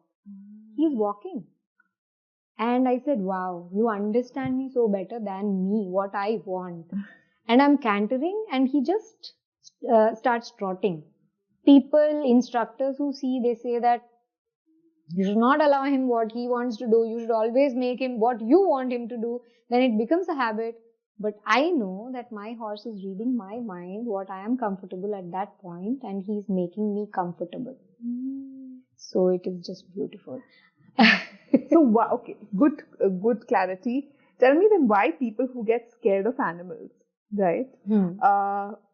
why don't then those animals make them feel comfortable in their presence so that they can, they can shed their fear and be comfortable? Okay, so it is not required that for every human there should be a teaching which is coming through an animal. Maybe if I am not an animal lover, I can get a teaching through something else. So, universe is giving you a teaching in your life to learn something in this existence through what is better for you. If I'm an animal lover, it comes through an animal to me because I can understand it better. I can be more receptive towards it. So, you might be nature lover. So, you go to a forest walk. You're getting messages from there. So, something like that. So, the way you're saying it, I feel they're like cosmic spies. How there are spies all around. We just can't spot them because they're in plain clothes and they would act like that they know nothing. Right. I feel all the animals then in that case are just like cosmic spies, right? Absolutely. Has there been any communication where the animals said, because they're so energy sensitive, that they are speaking to a non-human entity or they can sense a non-human entity around? Has there been? Yes? Absolutely. Really? Lucky, whom I spoke with, there used to be a lot of negativities around them, is what they said later. So, I used to take a lot of sessions with him wherein he used to bark at space, ऐसे ही, ऊपर देख के. So, I want to say that there is nothing called as the very different bhoot and all those stuff. Energies are always around us. It's always that mutual respect you give to them, that I am not going to question you or test you, challenge you or prove you wrong, and you also do the same with us. So that mutual thing is always good in any case. But when we spoke with Lucky, he just showed me lot of negativities in the house. And he also told their people to move from there. It's not a very good space for them to stay there. And this is what he said. And when I conveyed this to them, they said that, yeah, they have a lot of interferences with their family who are living in other floors. And they're not feeling good over there. They're facing a lot of problems. And Lucky said that he guided rather, ye karo, wo karo, he's a Baba, like we spoke. He just said that he has come to their life to keep them safe and protect them from any kind of negative energies. And then Lucky had been telling that I need a partner, a female dog or female partner. But from 2 years, his human never could bring anyone. But all of a sudden, we had a chat, I think few months ago. I said, Lucky ko de do yaar, he wants some partner. And then in that particular conversation, I saw a picture of a cat. And I just told her, I'm getting a picture of a cat very prominently. After that conversation was shut, after 2 days, she sent me a picture of a cat and said, Asha, I want to bring her home. I don't know ABCD of cats, but I don't know, I want to bring her home. I said, if your intuition is telling you, then bring her home. Will Lucky be okay with her? I said, yeah, of course. Lucky says he is fine. Then the cat came into the house and the cat said, she gave me a picture of Durga Mata and she said, I'm here to chase the evils away. Lucky says, I am protecting them. And she's there too. Her name is Kimaya. She came to chase the evil away from the house. You don't believe after this, there is no conversation which is happening about negativity or the humans are coming to me saying that, Arey, I'm feeling very weird in the house. Nothing is happening like that. Wow. Entities are always there around us. Maybe they were more receptive towards some entities which were coming, because I don't get into human communication and stuffs, but they were told by somebody who does all this astrology and stuffs that there was some energies, very strong energies around them, blah, blah, blah. But Lucky and Kimaya are doing that partnered work to keep their family very strong, and they are selling the house now and they are going to a new house. So, negativity can also be a negative thought because so many animals have said, this particular person should not be coming into the house. He carries so much of negative thoughts, jealousy about my family. I don't feel very protected when he's around or she's around. Rather, I don't want you to meet them at all. If you still want to meet, then go out somewhere and don't bring them home. Sure. Is what they have said. Animals are very territorial and protective of their humans. Yes. Right? They know what kind of aura a person brings. He or she might be the closest friend whom they are seeing from they were puppy or kittens, but they can always retaliate to the same person at some point, because the same person is coming with a good thoughts. Maybe one time he's carrying a bad thought, which they are not welcoming at all. So that can also happen. Oh, sure. They are that scanner in the mall. Yeah, exactly. Yeah.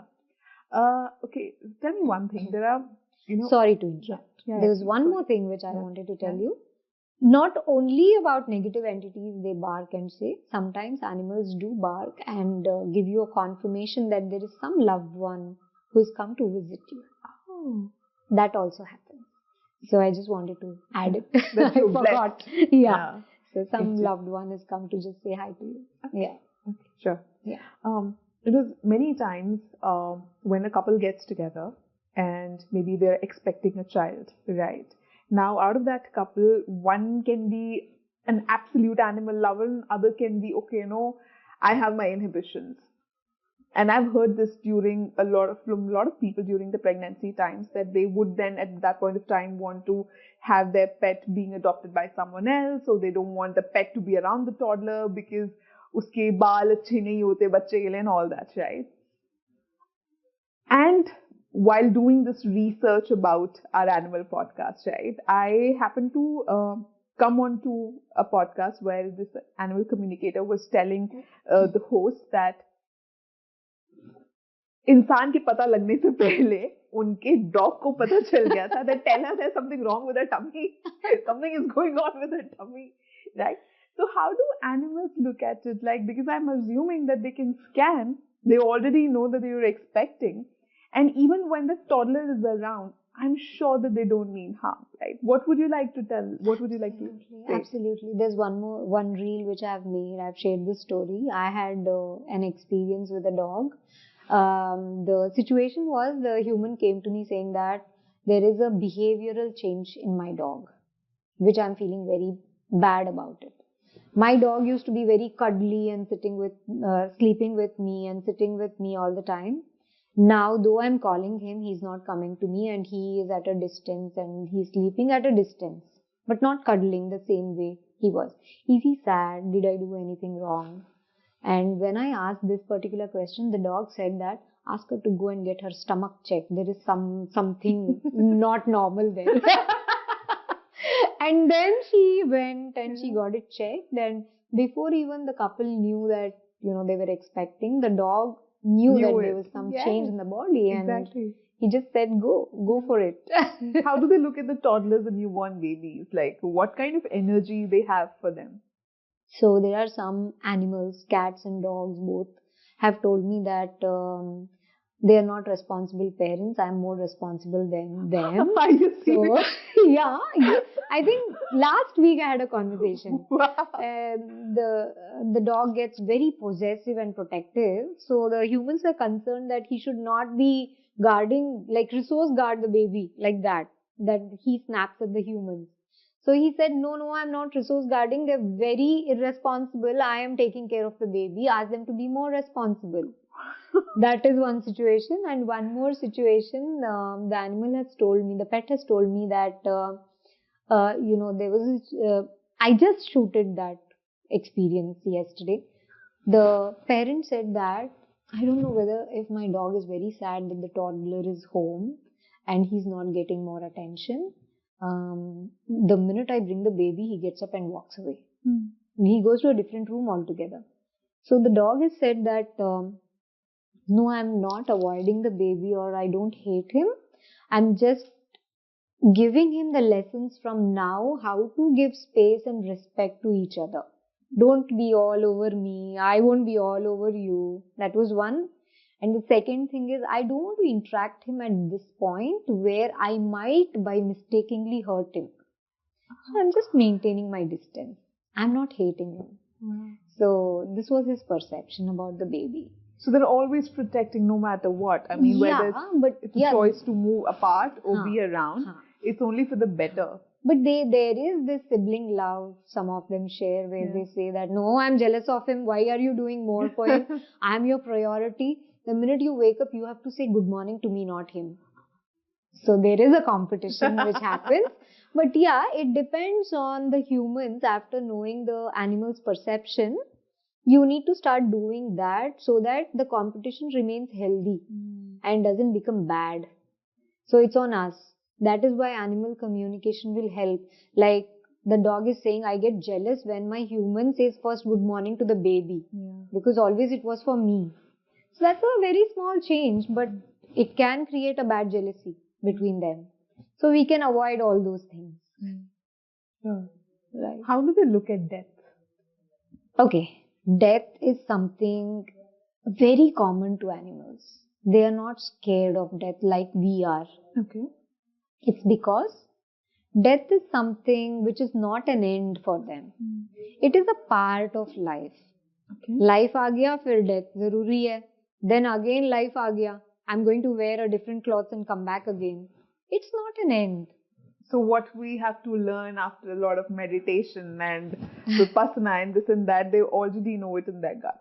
Absolutely. They know when they are leaving also. There are so many dogs who have told me the timeline. They're aware about the time that they leave? Absolutely.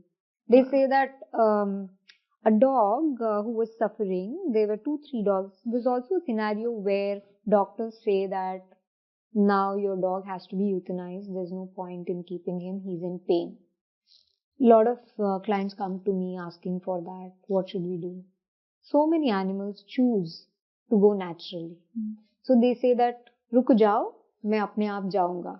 I have sufferings right now, so I need to pass it.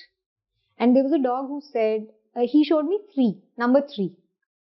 When the human asked, like, is he going to be there? What is his lifespan? Of course, I don't ask futuristic questions because animals only will say if it is required for the human to know. No, right. So the dog said, he showed me 3, number 3. Then I shared the same thing. Then the human said, what 3? I asked the dog, is it 3 days, 3 weeks, 3 years, 3 months? He didn't say it. He just showed me 3. Okay. And then I got a confirmation from the lady. The 3rd day, dog left. So he was saying 3 days. He didn't mention the proper timeline because he knew that his human is very anxious. And she might get anxious. Arey, ye 3 days hai. So she's counting the breath. So instead, he's left it open so that the human is being in the moment, spend more memory, make good memories with the dog rather than thinking of that more. Of course, he gave a lot of guidelines to her how to deal with it till that 3 comes. And she followed that and it was 3 days. Do they get anxious about that, how the human is going to be once they depart? Yeah. Yeah? They know. They worry about it? Yeah. There was also an indie who was on the deathbed. He could not move anything apart from his eyes. So this person called me. He was like 17 years old, the dog. The person called me and said, Asha, it's very hard for me to let go of him. Doctors are asking me to euthanize him. What should we do?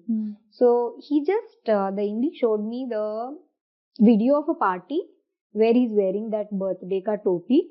And he said, I want this to happen. And I'm a reason to bring smile in the family. And my reason for leaving also should be a celebration. And they celebrated his birthday, cut a cake next day itself. And then he passed, very comfortably and calmly. And that was the message which he wanted to be fulfilled in this life. And then he wanted to leave. So he chose me as a messenger to convey this to their parents. And the person called me and said, thank you so much that we could understand what was his last wish. And then we let him go. There are a lot of things like this, and there are a lot of dogs who are on deathbeds. They also say that they choose who has to be there with them, and they don't choose who has to not be there with them. And it is so true. Do they get extra loving and pampering when they're about to leave, just to kind of have that last moment? If they wish to, Okay. definitely. And some dogs have left when they are in the hospital, and they make sure that their humans are not around and they see them leaving because it's too hard for them. They know how their humans are and they choose their death the same way. Like the way Shireen chose my lap while leaving. It was quite emotional, but now they've made me so strong that it's their choice. So you don't have any control on what you can do. What you can do is try for their betterment by knowing what they want. So, yeah. So out of your experience, what do you think, in your experience, what is that one thing that the pet would like to go with in their last moment? Like I'm sure if there is a recurring thing that most of the pets have told you, then this is what we want and this is how we want to go. This is the feeling, or this is what we want. Anything like that? The most common thing what a pet says is, live the memories. Let go of the stuck moment, because everybody, even me, though I have spent 16 years of that beautiful life with my dog, what gets stuck to me is the moment when he leaves. That photo, that picture and video or the moment gets stuck in my mind for whole life. And that will erase the whole memories what we have lived with him. So what animal says is, live those beautiful moments which you have spent with me rather than getting stuck to this moment. Move on. It is my journey. And also they say, you never questioned when I came to you. You were happy? This is what I chose right now. So you should feel happy. And let me go. It's my journey. And they always counsel their parents. It happens. Then they say that we all are individuals. And even your husband, your mom, your dad are different. Nobody's yours. You just contribute in this life. You partner relationships in this life. But this is the reality. So love death more than life is what they say to me every time. I think they would just want to bring us to their consciousness level. Yes. I think their purpose is that, get ready, get evolved. We are here so that you can raise up in your consciousness. Yeah. All these conversations had made me a very different person. If now I feel that I need to hug my horse, hug my dog, I'm going to do it, and I'm not going to postpone that for some time because we don't know. Live the moment. It's a very, very true message what I have imbibed in my life.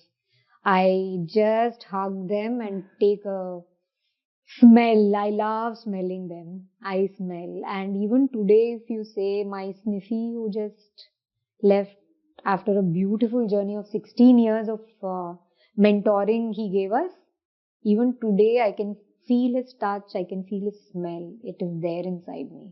So that's what remains.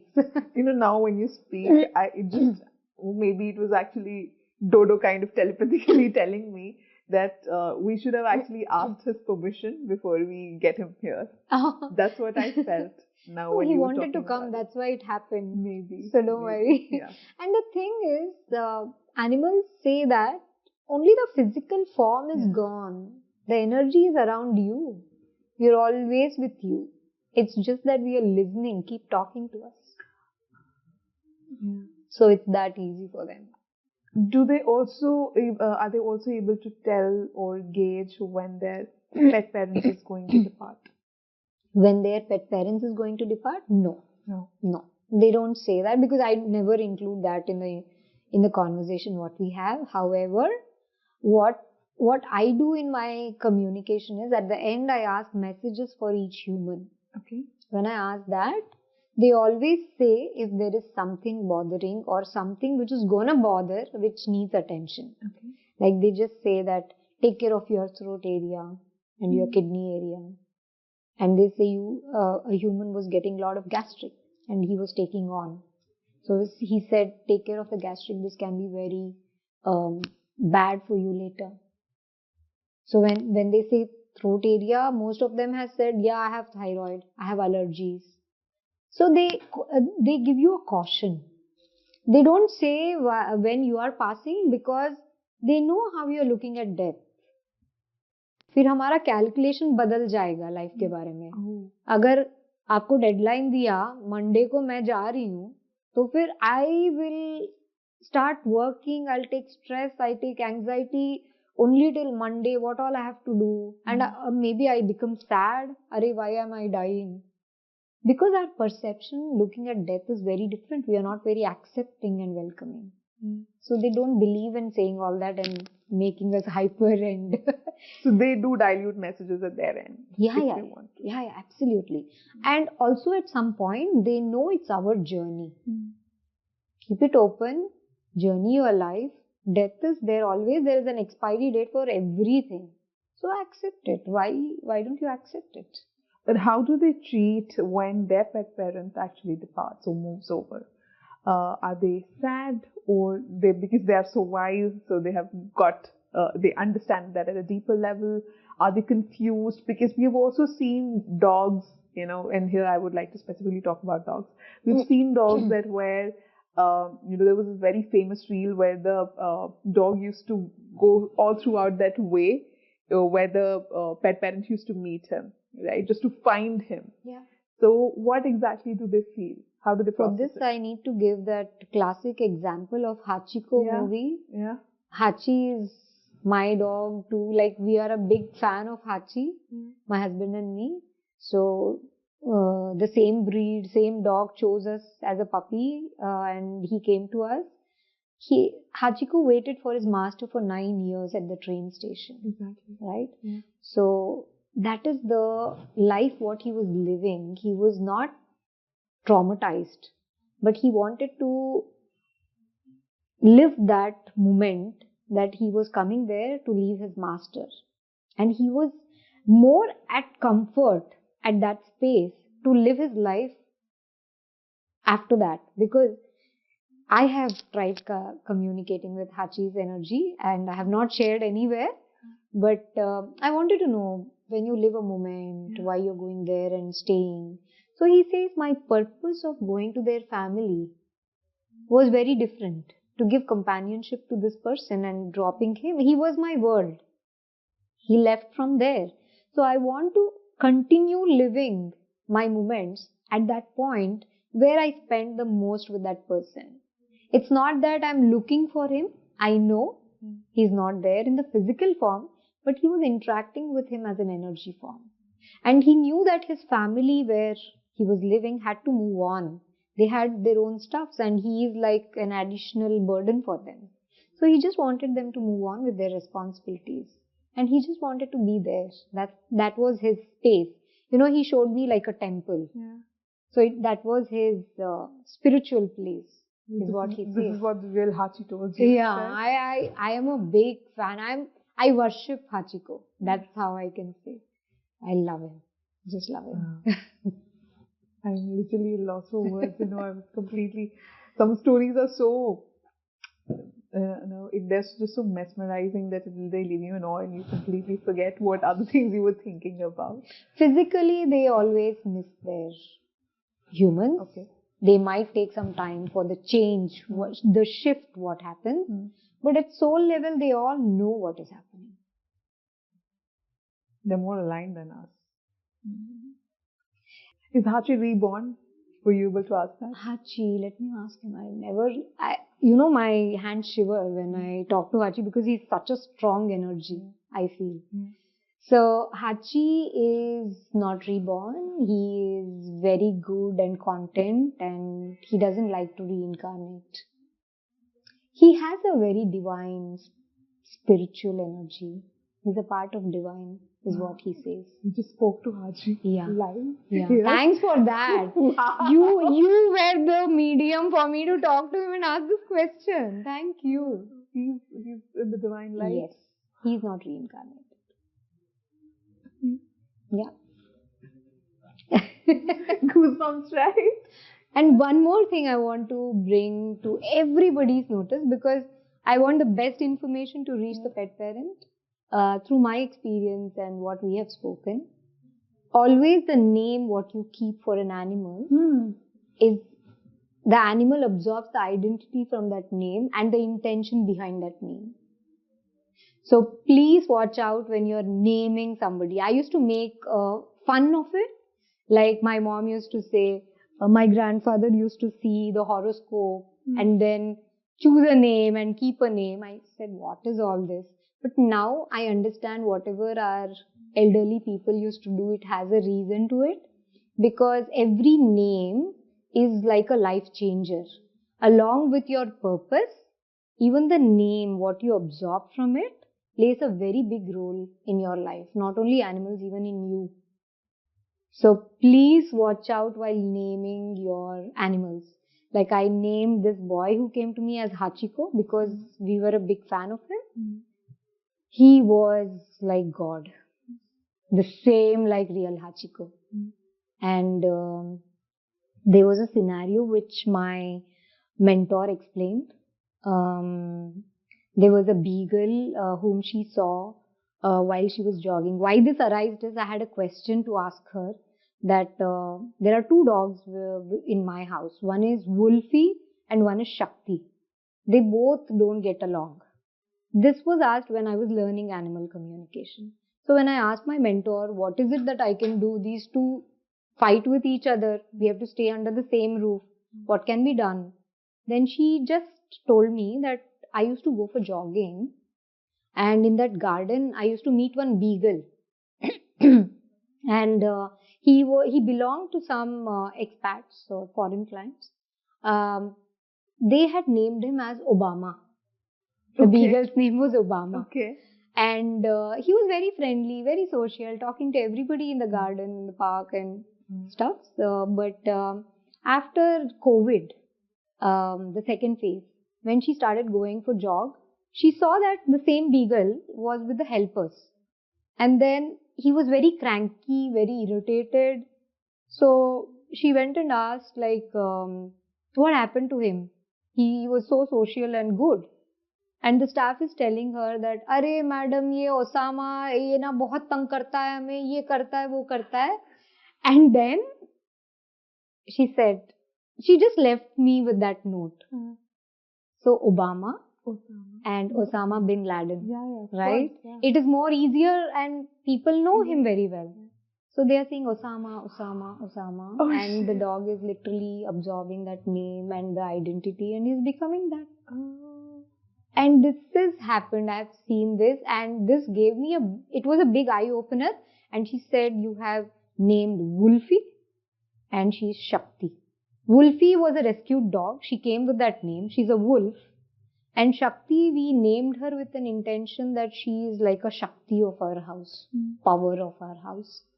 So they don't get along. They both are alphas. They are having their own identities. So I said, thank you. And I think it's also not the name. It's just that when these people are also saying that name aloud, the image in their head is actually of that person and not the name Osama as much. Your intention, you're relating to that thought and they are absorbing that identity from that name and they're becoming that. My horse, who is Vajra, when she came as a baby, she was like 6-7 months. She came to accompany my first horse, Krishna. We named her Vajra. Vajra is the name of, that means diamond in Kannada. So we named her Vajra. When she came from Punjab, there were some issues for, bringing her down from the trailer where she came from. So it was like we got her trailer to the farm. There were 2-3 cars behind and 2-3 cars in front. My friends also had come. It's as if she is the diamond. been escorted to the farm. There are 3 cars behind, 3 cars in the front, and she came to the farm. Wow. I was like, wow. So I have this habit of now, it's a Connecting the game, dots, like, yeah. you know, what's the name? Yeah. Okay, what's this? Right. There are more to share. It's beautiful. Yeah. So, pet parents Yeah. need to be very cautious Yeah. when they are naming their dogs. Mindful, very mindful. Very mindful. So they say, they name the dog Sultan. Yeah. And they say, ये कुछ नहीं सुनता, अपना ही करता है. Obviously, he's Sultan. He will do his thing. So, has there been any incident where you have had a conversation with an animal who's moved over, and that animal has given you an incident or in the life of the pet parent that happened after they moved over? Okay, great. There were 2 incidences which I want to share. One is about a cat who had left his physical form, and the parent was in conversation with the cat for 2 years in between, like we were talking to him. But that one day when she had a session, she wanted to ask, how are you? So the minute I asked the cat, how are you? There was no answer for how are you. He showed me a flight ka picture and he showed me a ticket. And he said that, please ask my human to go for it. That's all he said. So I just told that because I have nothing to do with what is the internal information. The minute I told that, she was shocked. She said that she got an offer from US for joining a company, a very good offer. But she was contemplating whether she needs to take it or reject it because she was not in a mood to leave that house where she lived with that cat for those many years in India and go there. So the cat said, you should go. And he is in the energy form and he will be with her wherever she goes. So this made it easier for the human to take decisions. Wow. This was one. And the next one was, I spoke to a dog who had left his physical form, and the dog showed me a beautiful picture of an old house in a village with a well, and which is not being used. The house is very happy, which gave so much for all the humans, but now it has been unattended. And then the video was shown, and then the message came that a visit is required. When I said this to that human, the human said that they were all thinking of selling the house. And this was a very old property which has seen like generations in the house. And they all had prosperity over there. But now they were thinking of selling it. But the house said the visit is required. Don't sell it. Make it, renovate it, and keep it for yourself. I don't want to go to anybody else. I want to be with you. So the dog said that you need to go there and keep the house for yourself. Do not give away. So they can be watching over us in the energy form, yes. Or they can also choose to reincarnate, like you have stated before, right? Absolutely. So has it happened that you were talking to someone who, for the pet parent, they have moved over, but this energy has now taken birth somewhere else? Now, if they have taken birth somewhere else and they're still kind of texting with you and messaging with you, that means that they're able to remember their lifetimes, all their lifetimes? Okay. So, physical form is just a form, like we are talking to the soul. As I have mentioned, it's just like the clothes, what we wear. But still, I am not going to change as a different human. I'm still Asha. So, it's okay if the soul has reincarnated in some other physical form. But when you are knocking the door for that particular pet and the name, they are going to answer you as that energy and that lifetime, what they wanted to share with you. So there is not going to be any difference in that. And I have a beautiful, quick thing to share. There's one of my client who is my student also. She has a beagle now. And she said that during her school days, she had a golden retriever. And she wanted to know, it was like way back. And she wanted to know whether he's reincarnated as her beagle. The retriever said, I have come as a human to you. That's all he said and closed. And she was into tears. She said that I have a toddler and I never feel like I am with my daughter. I always feel like I'm with my companion. I'm going for a date with my daughter. And that is the feeling. She always felt that companionship more than being a mom to her. And she used to do everything, and she used to make her feel everything, whatever she used to feel with her retriever. So this was a beautiful reincarnation, and she couldn't express that validation. She said, Asha, thank you. I was with lot of questions. Why am I not being a mom with her? But now it is answered. So there is a lot of instances where pets have reincarnated. There are many examples I can give you of my own also. Yeah, we can. It's endless. It's endless, and it's been such an eye-opening and such a wholesome conversation, not just for me, I'm sure for all of us over here. So many things we've got to understand about animals. We always used to look at them like this, but like we discussed, they are far, far, far more beyond than our capacities, right?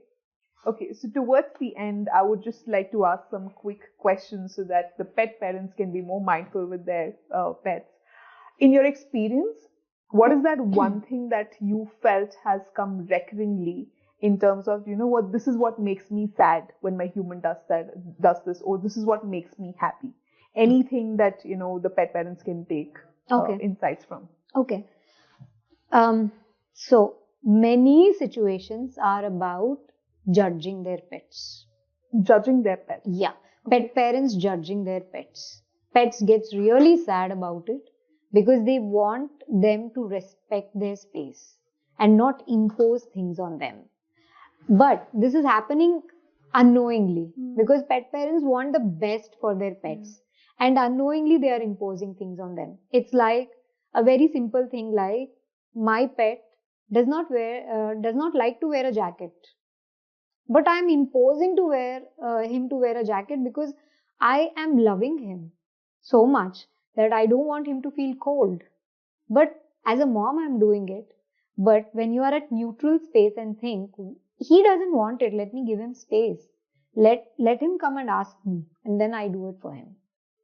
So this understanding, space, respect is required because they want their parents to know that, of course, they are babies for them, but they have their own journeys and they know what they want, what they don't want. So a little space is required to understand them, and there are a lot of reasons for them to react in a way. Their parents should understand, maybe it's a bad reaction for the parents, but not for them. So they really want them to understand in a better way, approach the right person to understand why this happened instead of giving them a name tag that they are like this. That makes them feel very bad because they are also part of family and they want them to understand it better, and they say that I am having solution, ask me, I'll give it to you. We can make it better. And you're the best parent in the world, but make it better by understanding their perspective. That's what I want to say. What makes them happy? Anything again that comes What up? makes them happy is they always want their parents to live the moment and not think what others are thinking about us. They just want them to live the moment, what makes them happy, and just ignore whatever influences which is happening around them and just live their life and do whatever they want to do like them. They just say that follow me. That's the best thing you can do in your life. Do like the way I am. If I want to snap, I snap. I don't think twice. And then I move over. Yes. Right? I don't hold and on I'm to normal. Yeah.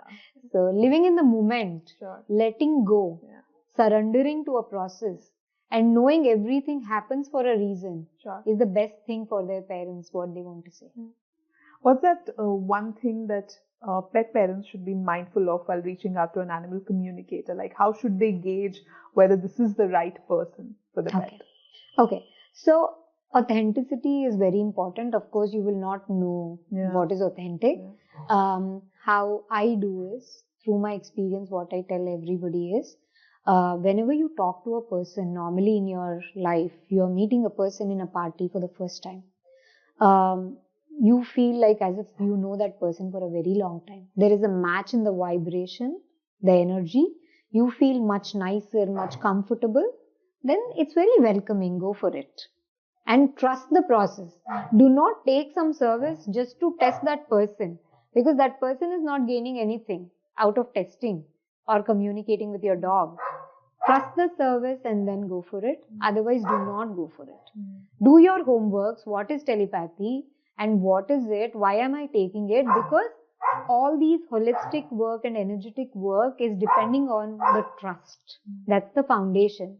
I am going to channel with your dog through you. If you are a parent who's not trusting the service, you might not get the best information from your dog, what has to be given to you, because you're not trusting it. So trust is most important in whatever you do on the person whom you're taking the service with. And main is vibe match. Yeah. If you're feeling, array, something is wrong, then do not take it. This is my experience. Sometimes I forcefully take communication just because I want to help the dog, but I'm not really vibing with the parent. It ends up in a mess. Sure.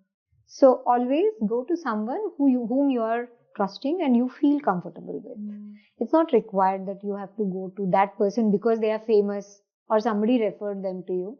Do not do that. So many people say that, Asha, I was just scrolling Instagram and your reel popped up. Yeah. So it's a sign from the universe, or your dog is saying, it just happens.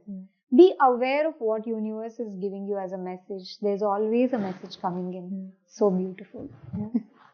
Thank you so much, Asha, for this conversation. You know, today, I would say my perception about animals has shifted 180 degrees, because so much of insight, it's like, you know, the inside lies, you know, it's exactly like that, it's like now you consider them literally as an equal, or like I said, even more evolved than us. So thank you so much for being that, you know, peekaboo for us into their lives. And it has been an absolutely insightful conversation with you. Thank you so much for giving your time. And yes, thank you, Dodo, for making us meet. Of course, gratitude for making for us him. meet. And yes, I'm sure that this would reach out to all the pet parents. I hope so too. Thank you so much for having me here, and it was a wonderful experience and a beautiful place and lovely people around. I'm feeling so nice because I get very nervous in front of the camera. You made it so easy that it's just a discussion. Flowing, yeah. I think it's also Dodo. Yeah, thanks to Dodo. Thank you, Natasha. Thank you. And to all of you people who have stuck till the end, thank you so much for watching this. If you are a pet parent or there is a pet parent in your circle, please don't forget to share it with them. If you liked the video, if you thought that, you know, your answers have been, your questions have been answered, please don't forget to like and subscribe it, and also click on the notification bell so you're informed the next time a video comes up. Until the next time, please take good care of yourselves. Take good care of your pets also, and we'll see you in the other episode. Thank you.